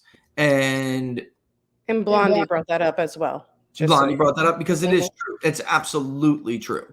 And there it is. I knew Robert Redfield was going to say something, Jay, because I told you. I just want to say, for anyone who ever doubts me, I'm putting this up. I told you weeks ago when the New York Times ran that garbage piece that the State Department, the DNI, and the CIA under Donald Trump all believed this. Whether it was a leak or not, they believed that this thing was out of a lab in Wuhan, and it wasn't even a question anymore. The question was whether or not it was created in that lab and whether or not we had a role in it. Trump immediately cut the funding. And I mean, guys, that's the history. The media wanted nothing to do with it. Nothing to do with it. Ooh, Hector asked, who would you pick as the White House chief of staff in a second Trump administration? Who would be a good White House chief of staff? That's a good one. Let me think about that for a little bit. That's a good one. But I wanted to also close with the other comment about the wives. Melania is the first, I'd have to say, right, reluctant. Yeah, say it. She's the first, like, not reluctant in as, how do I explain she was not pushing Trump to run. She said, and I quote, about it at all. Like, she said, and I quote, because I remember 2015 CPAC speech. He goes up there and he says, and he skipped 2016 because he was afraid he wasn't going to win the straw poll. But 2015, he goes up there. I'm sitting there taking notes, listening, whatever, and he says, we can't just have anybody run for president again, even though there are a lot of good people on the Republican side lining up to run. If we don't find, I'm thinking of doing it because if I don't, it's going to be Jeb Bush. It's going to be whoever Fox News wants to win. And we can't have another Bush or Clinton in the White House. The country won't survive. And I picked that up and I'm like, and actually, let me see if I can get that headline. And he had retweeted it. I woke up and there was like 1 million hits on PBD at like 9 a.m. And I'm like, what the hell is going on? And what went on is that it was like an early morning retweet because we wrote the headline that probably mirrored what he really thought was most important about that speech. So when he saw it, he retweeted it. All right. Melania Trump said, and I quote, I told him if he runs, he's going to win. but I didn't want him to run or something. She said like that. I didn't want him to, or she wasn't excited to do it. She said, I knew if he did it, he was going to win because he's a winner and that's what he does. But I didn't want him to do it, or I didn't know if it was the best thing. Like, she was reluctant, Laura. However it was worded, it was reluctance, like Laura's saying. It was not Joe Biden, who will literally walk her husband around by the hand while he wears his Depends and does the geriatric shuffle from one side of the stage to another. I have never seen such disgraceful stuff in my life by a woman. Laura, I would never embarrass the person that I'm supposed to love and cherish for the rest of my life. Would never embarrass him in that manner. Actually, I would hide him in a hole like she did during the campaigning process. But as for Melania, I want to say she's a reluctant servant, but she served the people like a true first lady should. She's the best. I love her. Right now, Chief of Staff is Kash Patel. That's a great. I don't know if he would be misusing Jim Jordan. Joel said would be a good one too. Chip Roy, somebody mentioned as well. Barnes for AG. Barnes for AG. Yeah, Barnes would be this would be the second time if I got a call. This would be the second time I suggest, because this would make a good attorney general. Robert Barnes. End of story. He is the only one with the cojones to do what needs to be done in that dump. It's that simple. I mean, what's his name would have been good too. John Ratcliffe would have been a great attorney general. I think I do. But I think that you really need somebody who understands the divide in America, the populace struggle in America from a legal point of view. So you need somebody who understands that the system does not work for everybody in the same way, why that is, and what enables them to do that. And and truly understands the nature of government. Like, there have been too many attorney generals and others in positions like that, the director at the FBI, who have this. If they don't believe it themselves, they want you to believe they believe it. That the government's like this good guy, and the G-men are these good. They're the good guys. You need somebody who knows that they're not good people at all, and that they use and abuse the power that has been entrusted to them. And it's never against those who really should be feeling it. It's always against those who threaten the system for the better. And Barnes would be, they would try to impeach him, and then he would just stick a microscope up every single one of their asses, and that would be the end of it. And he has the gall to do it, and that's the problem. And there's, you need somebody who's clean, because they come at you, and if they find the tiniest little scuff on your floor or wrinkle in your closet, they're gonna exploit it. They're going to. And then, I hate to say it, but we heard a lot of rumors about Jeff Sessions. A lot of rumors. Nice guy by all accounts, but we heard rumors. And folks, they get something like that on you, you're done. You're done. Which is why I never understood. And we told people this all the time. Why don't you just resign? If you are compromised, even if it's stupid, and I understand some of the stuff was really stupid. Not with Jeff Sessions. What I heard was not stupid. If I ever caught him doing it, I'd kick his Keebler off ass all over the place. But if you're compromised to the point where you no longer can serve the role that you're intended to serve with honor, dignity, integrity for the people who you're supposed to work for, then what on earth are you doing there? Right, Laura? Like, what on earth are you doing there? Just go home. Just go home. You're no longer capable of doing it. And if they threaten you, they want you in there, then I don't know what to say. Then you compromise yourself, and maybe it's time you face the music. Right? All right. Let me just show you guys something real quick. I just want to show you what I'm doing. Stop that screen share. Yeah, that poll is, there has been some serious. I'll do Chiefs. I would do it. I would do it. Yeah, I would do it. Yeah, sure. I'd rather just poll from behind the scenes, be my guy, but I'd do it. Let's pop this up here. All right. I'll also show you how big it is. It's a little bigger than my taste, guys. So I'm not sure what I'm going to do here. I may get rid of things like enthusiasm and vote histories. I can pull this from the voter file anyway. It's just that I like to see whether people lie to me or not, you know? And if they don't, which a lot of them, you know, again, most people don't, then it just makes it easy for me to show you in MarketSite. Like when I eventually upload the data set and I present it to you guys in the interactive crosstabs that we're always so, you know, whatever you want to call it, known for.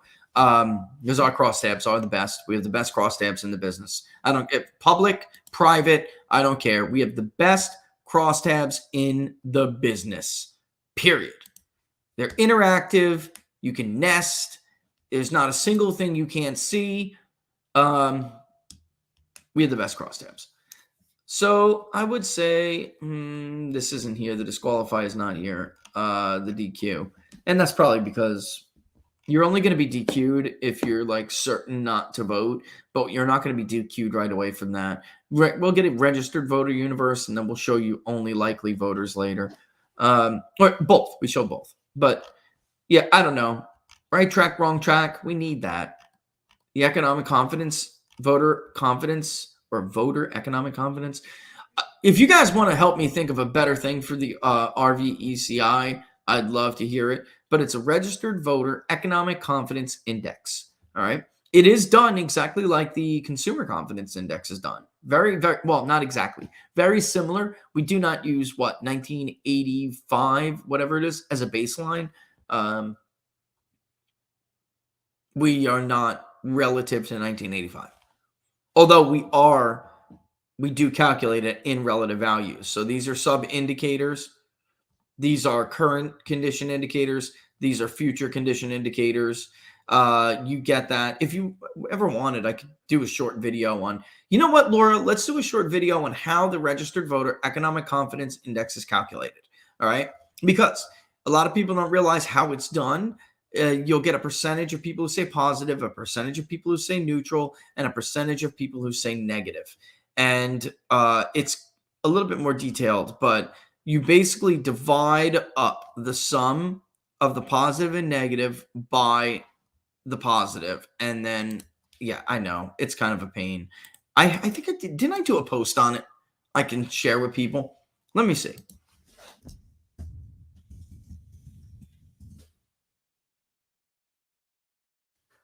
Yeah, I did. Here we go. Hold on. Let me put this out there so you guys can see how it is done. All right. I'm just going through all the different ones. Sneak peek. Late spring, early summer, discussion on intermission. False new low gets a bump. Or all these different ones that we did. By employment, which we're also doing. About the registered voter economic confidence index. All right. So you use, for instance, current business conditions, which would be the first one here. Okay. Current business, present business conditions. All right.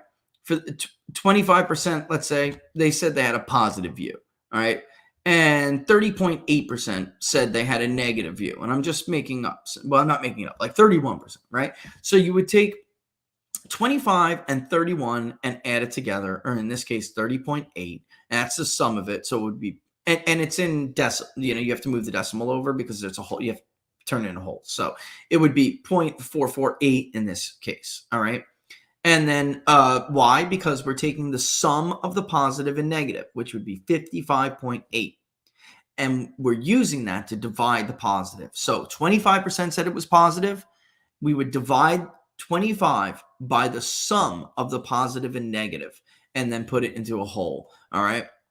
So it would be 0.448, but because we're trying to make a whole number, it would be 44.8%. All right. And I know that's a little bit confusing, but here, I'm going to actually locals. You've seen this before, but just in case you don't remember, I'm putting it in your thing. Getter, here it is. That's a link to it on locals to see. Rumble, here it is. It's a link. And YouTube, let me get over to you. And that's just how it's done. So that link I just sent out right there, that's how the registered voter economic confidence index is calculated. All right. And then views on current present business conditions, views on current present employment conditions are the current conditions index, the sub-index of the entire index, that's calculated simply by an average. So you add them together, the currents, and divide them by 2.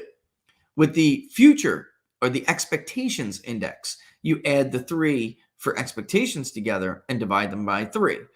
Shocker, the entire index is all 5 indicators after they're computed, added up together and divided by 5. All right. All right. So that's how it's done. But you could read in much more detail with examples on the link I just sent you. But the name I just kind of came up with at the time, years ago when we started it. And I don't know. It's because it is an economic confidence index, but you have to make clear that this is about voters. Why did we do this? We did it because the consumer confidence index had some level of predictive value. It's just that it's an adult sample. So we were trying to give a little bit more, what voters think, so it would be more politically related. That being said, it did do what it was designed to do. Voters told us that they indicated there was a recession when, in fact, right before, it was reported by BEA that there were 2 consecutive quarters of negative growth, which is, by definition, a recession. Although we changed definitions when they're Democratic presidents. Actually, they changed the definition of GDP, too, under Trump, because they wanted it to come out lower than it actually was. GDP is always reported as the 4 quarters averaged. Instead, when Trump got 3% annual growth, they did the 4th quarter over 4th quarter.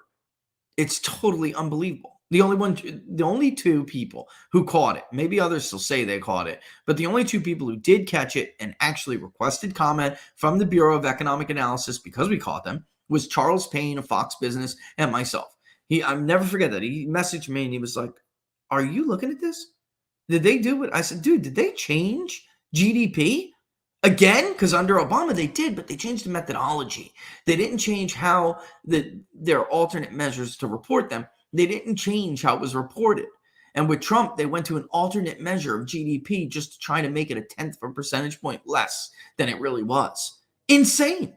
And we caught them on it, and they just were busted. Remember that, Laura? They were just busted. They were like, we just decided, I don't know, we did the alternate measure, and we just decided to do it this time. And we were like, you are so full of crap, it's not even funny. You're political, and you did this for political reasons. Still have that message conversation back and forth. All right, so yeah, I'm open to new ideas. I wouldn't mind changing it. The Institute for Supply Management has changed the name of their indexes multiple times. The PMI, right? The non-manufacturing index, the manufacturing index, the PMI services index, right? We're all over the place now. The services PMI. So people change them. They just say formerly known as the non-manufacturing index. All right, presidential approval. Of course, we're going to do that. I don't know if I'm going to get, I don't know. It depends if I'm going to get, we have economy and jobs, inflation, immigration, border security, foreign policy, and crime. The core 3 are the economy and jobs, immigration and border security, and foreign policy. Those are the core 3 for a president. All right. Inflation and crime. Crime is certainly more core than inflation. I may keep them though, just to see, because he was doing so badly on all of these before. I feel like we kind of need an idea. Congressional leaderships, their favorability ratings. Be the first time we ask about Hakeem Jeffries, right? Also see whether or not Kevin McCarthy has bounced up at all. Rasmussen and I were talking the other day, and I think it's out today. They have Congress's approval rating higher than they have had in a long time. And it's driven by people actually approving of what the House has been doing. Huh, go figure, right? So I'm curious to see whether or not that, makes good. All right, let's go ahead and add him. Make sure I spell his name. Oops, sorry about that. I'm not even going to try. I'm just going to copy and paste it. There we go. Vivek has to go on because he is a and don't worry, it's going to be rotated. As you can see here, answer options are randomized. The only ones who are not are someone else. Oops. It's a good thing I checked on that, Laura. And no opinion. They're fixed. Everybody else will be randomized, so don't worry about what order this is in. I just put it in order that of people that were actually declared. And actually, considering those are the 3 declared candidates, somebody could say I'm unfair, but it wouldn't matter. These are going to be rotated. Let's see who Emerson had in there. Am I missing anybody of consequence here? Seriously. I mean, I just don't want to put Tim Scott on now because Tim Scott, it's up in the air now. They got Glenn Youngkin, Tim Scott, Mike Pompeo, Kristi Noem, Greg Abbott, Ted Cruz, Liz Cheney, Nikki Haley, Mike Pence, Ron DeSantis, Donald Trump. I don't see the point. Tim Scott may not even jump in. If Nikki Haley doesn't start gaining some momentum, he may. But as of right now, I'm hearing that he's probably not because Nikki's in the race. Liz Cheney isn't a Republican. Even if she was declared, she's not a Republican. It's probably more likely she runs as an independent. But as I said, and now multiple polls have shown, I was right. The bottom line is there will not be, there simply will not be a Republican vote that's going to be so significant that votes for Liz Cheney that it hurts Trump. It actually appears that it's going to hurt Joe Biden more than it will hurt, or any Democrat, more than it will hurt Donald Trump. So that's the end of that. Let's do this real quick before we roll into the last of our questionnaire here, or what we're doing. All right, Jammin Bean. Like I've said before, guys, if you're coffee lovers, tea lovers, gourmet popcorn, this is definitely the place to go. This is a company that is owned, number one, by patriots out in Michigan, who definitely are heroes when it came to COVIDism. All right, but also that they are artists in their talent and ability to roast coffee the way God intended coffee to taste. Okay, K-Pods for convenience. You will get the only medium, full-bodied K-Pod at Jammin Bean Coffee. There will be nowhere else that you will find a K-Pod that tastes like a true, and again, I say full body, but true medium roast. And then also, if you're like me and you like to grind up your own beans, maybe use a French press, they have it all. All right, go jamminbean.com, use the promo code TPP for the People's Pundit. Laura's got the spelling right there up for you guys on the screen. Their popcorn is also delicious. Laura, I'm going to need more popcorn because I'm not going to be able to contain myself from the sour cream and chives that is behind me in the stage. All right. I already ate the dill and I'm going to hit the chives too. So I need more popcorn. All right. Bolton, we'll talk about that in a second. But again, go to jamminbean.com, use the promo code TPP. Let me just tell you, I'm a believer. Laura made me the teas when I was sick. My throat was killing me. I only was able to even do the show last week because of the teas. So if you're a tea lover too, they got it. It's delicious. And you will not regret it. Again, we always like to hear feedback. So check it out. I've gotten great feedback from you guys about Jammin Bean, and I knew you would love it. All right. So it is not your Black Rifle, tar. It's legit, tastes delicious, and you will not regret it. Again, jamminbean.com, promo code TPP. Links in the description as always. All right. Will we add John Bolton? No, other people are not adding John Bolton. And in truth, he may have declared.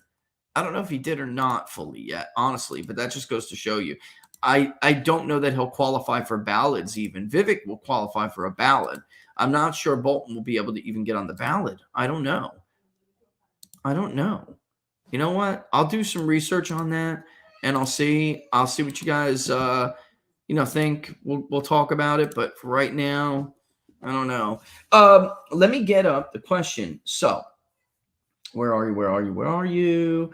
We're going to have a culture and history section, and we are going to say, do you find that culture, media and entertainment, do you find that current media and entertainment, or today's media and entertainment, to include art, media, music, literature, sports, movies, etc., do you find they support, are neutral, or are attacking your values and beliefs and or your community?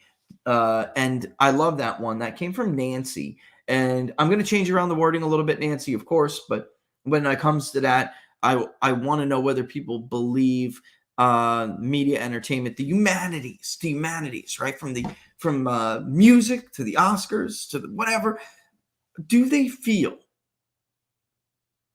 that the culture being pushed on them is the culture that they share? Or do they feel like it's supporting it?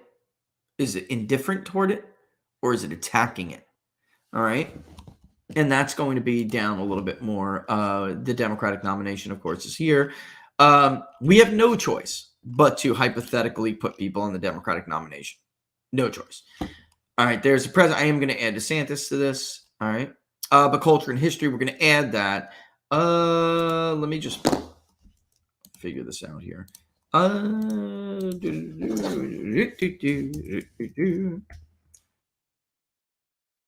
Support.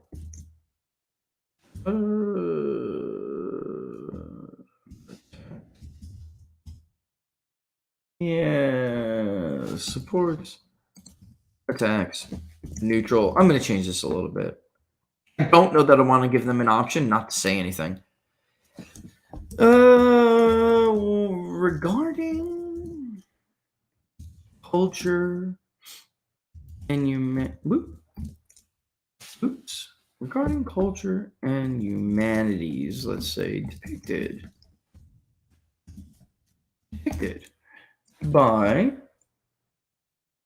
media and entertainment. And I'm probably going to say such as, but I'm just going to write including at this moment, including art.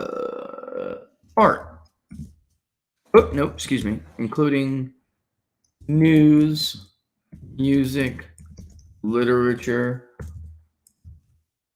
What am I missing? I'm missing something here. News, art, etc.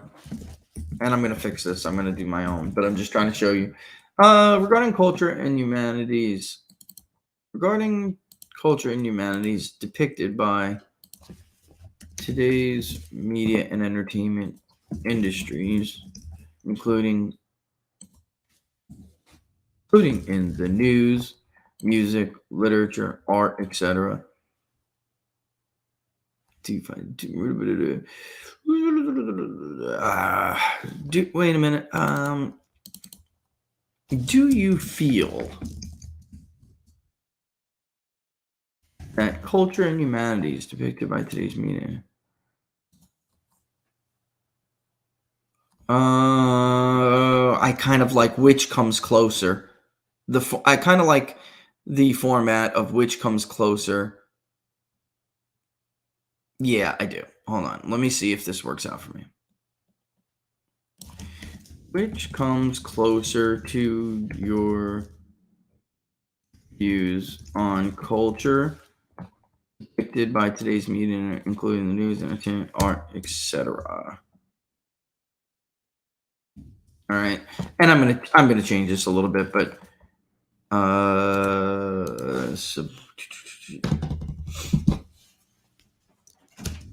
it reflects,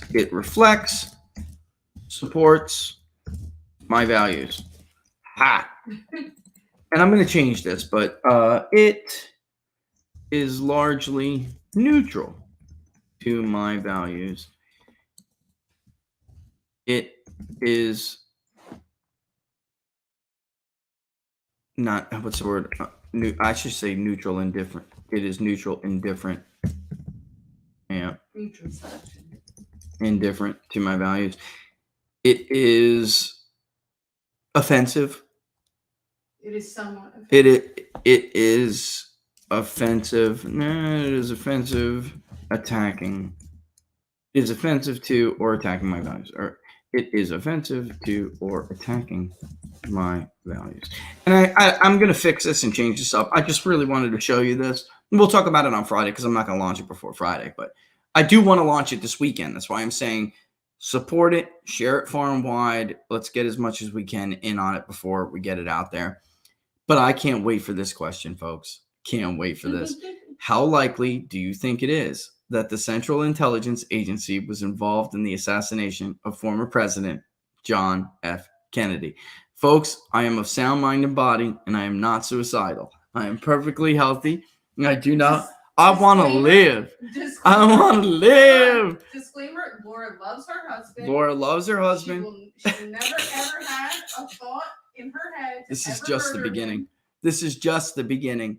I intend, well, because I don't think America likes these people. And I intend to see. And I intend to let everyone else know if that is the case. You know, so this is just the beginning. All right. So, which comes closer to your views on culture depicted by today's media and entertainment industries, including in the news, music, literature, art, etc. Movie industry. I didn't even write that. News, music. That's the one I'm looking for. News, music, film. In the news, music, film, literature, art, and other humanities. And I kind of like just coming out and saying it. Do you feel that your personal values are, are represented? Or are they neutral? Or there's a word I'm looking for attacking. It's not the word. Attacking is not the word I'm looking for. Not offensive either. It's not. It's, no, and it's not opposed. Let me marinate on it, folks. But the word attacking bothers me. It does. The word attacking bothers me.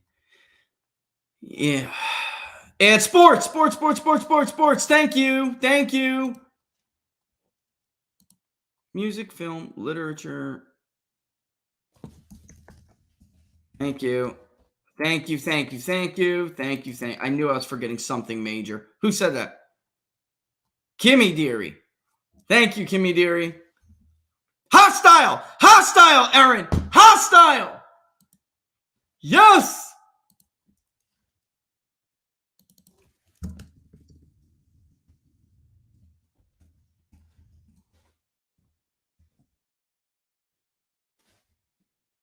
And actually, I want to say, I want to word this differently.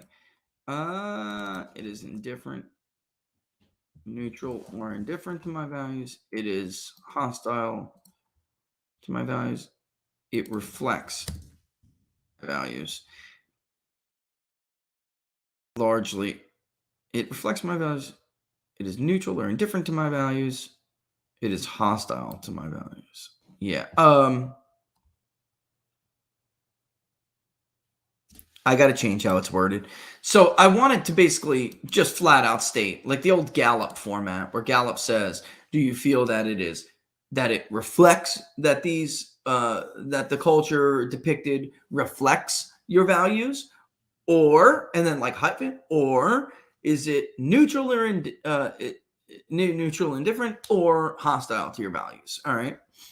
And yeah, that's how we're going to roll with that one. And then, of course, we're going to have very, very, very, very, very deep, well, there's social biases, but we're also going to have deeper demographics. So you have your political demographics, you have your basic demographics, national origin, which we find extremely, extremely important. And I don't know when other people are going to come around on that, but national origin for white, for Hispanic, and for Asian. Employment demographic, and I've actually had people, African Americans, who take the survey, say, why don't I have a national origin? It's like, how would we do that, right? I understand if there are some people from maybe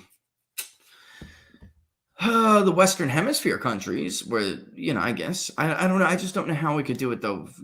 Talking about out of the Western Hemisphere. But anyway, employment demographics, union, where you are employed. That's a tracker, by the way. Are you a member of union? But where it ends with most other pollsters. We're talking about whether it's a private union or a public union, or it could be both.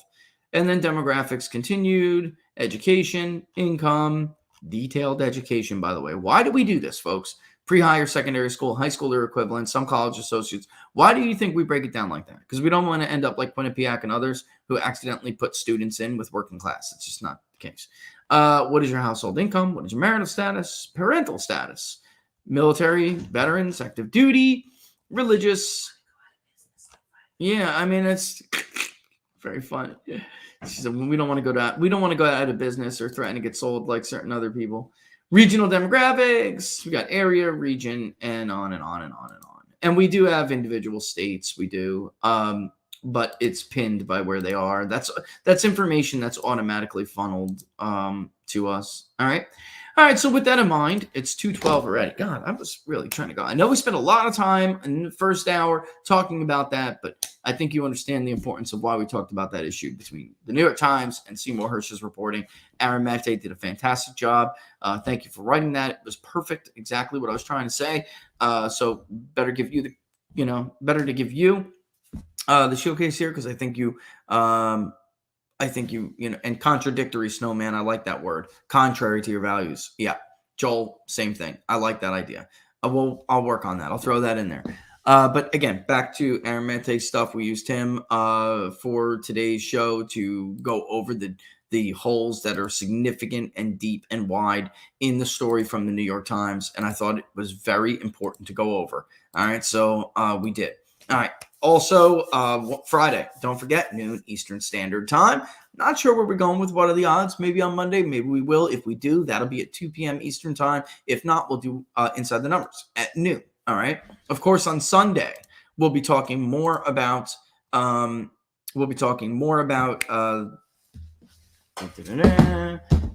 got both editions. This is the old edition. Tragedy of Great Power Politics. It's the original.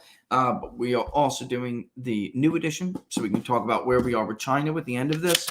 You would see this for what it is. If you were watching the book club and participating on Sundays, you would absolutely see this for what it is. Why would Germany lie? Very simple. Very simple. Again, 3 p.m. Eastern Standard Time. If you don't have the book, that's okay. We're going to read it out loud and discuss it anyway, whether you're waiting to get your copy or not. Just come by, check it out, and I guarantee you will learn something. All right? Germany is a buck passer. They want the United States to be what it always is, the buck catcher. That is why all of our European and other allies allowed us to lie to the UN Security Council before the invasion of Iraq. And by the way, for those who didn't get in line, they were spied on by the CIA and British intelligence in an attempt to blackmail all of them into doing what we wanted them to do. That's a story you never hear about. What's her name from Pirates of the Caribbean, Laura, portrays the whistleblower in that story. State Secrets is the name of the movie. I think Secrets of State Secrets, something like that. Great movie, and you could see exactly how we do business when it comes to that. It is very easy to get Germany to say whatever we want them to say. And they will all fall in line. Watch, one by one, all of those people will fall in line, and it will not be true. Again, 30-year history. 30-year history. Seymour Hersh told the truth when everyone else, including his own employer, did not. Especially when it comes to these national security stories. I believe Seymour Hersh over those people any day. Twice on Sunday. All right. All right, folks, thanks for watching. We will see you again. All of the promo codes, all the links are in the description. Share the Public Polling Project far and wide, and I will see you on Friday, noon Eastern Standard Time. Hopefully, we'll get some polls rocking and rolling out here this weekend. All the best, folks. See you soon. Thanks for watching.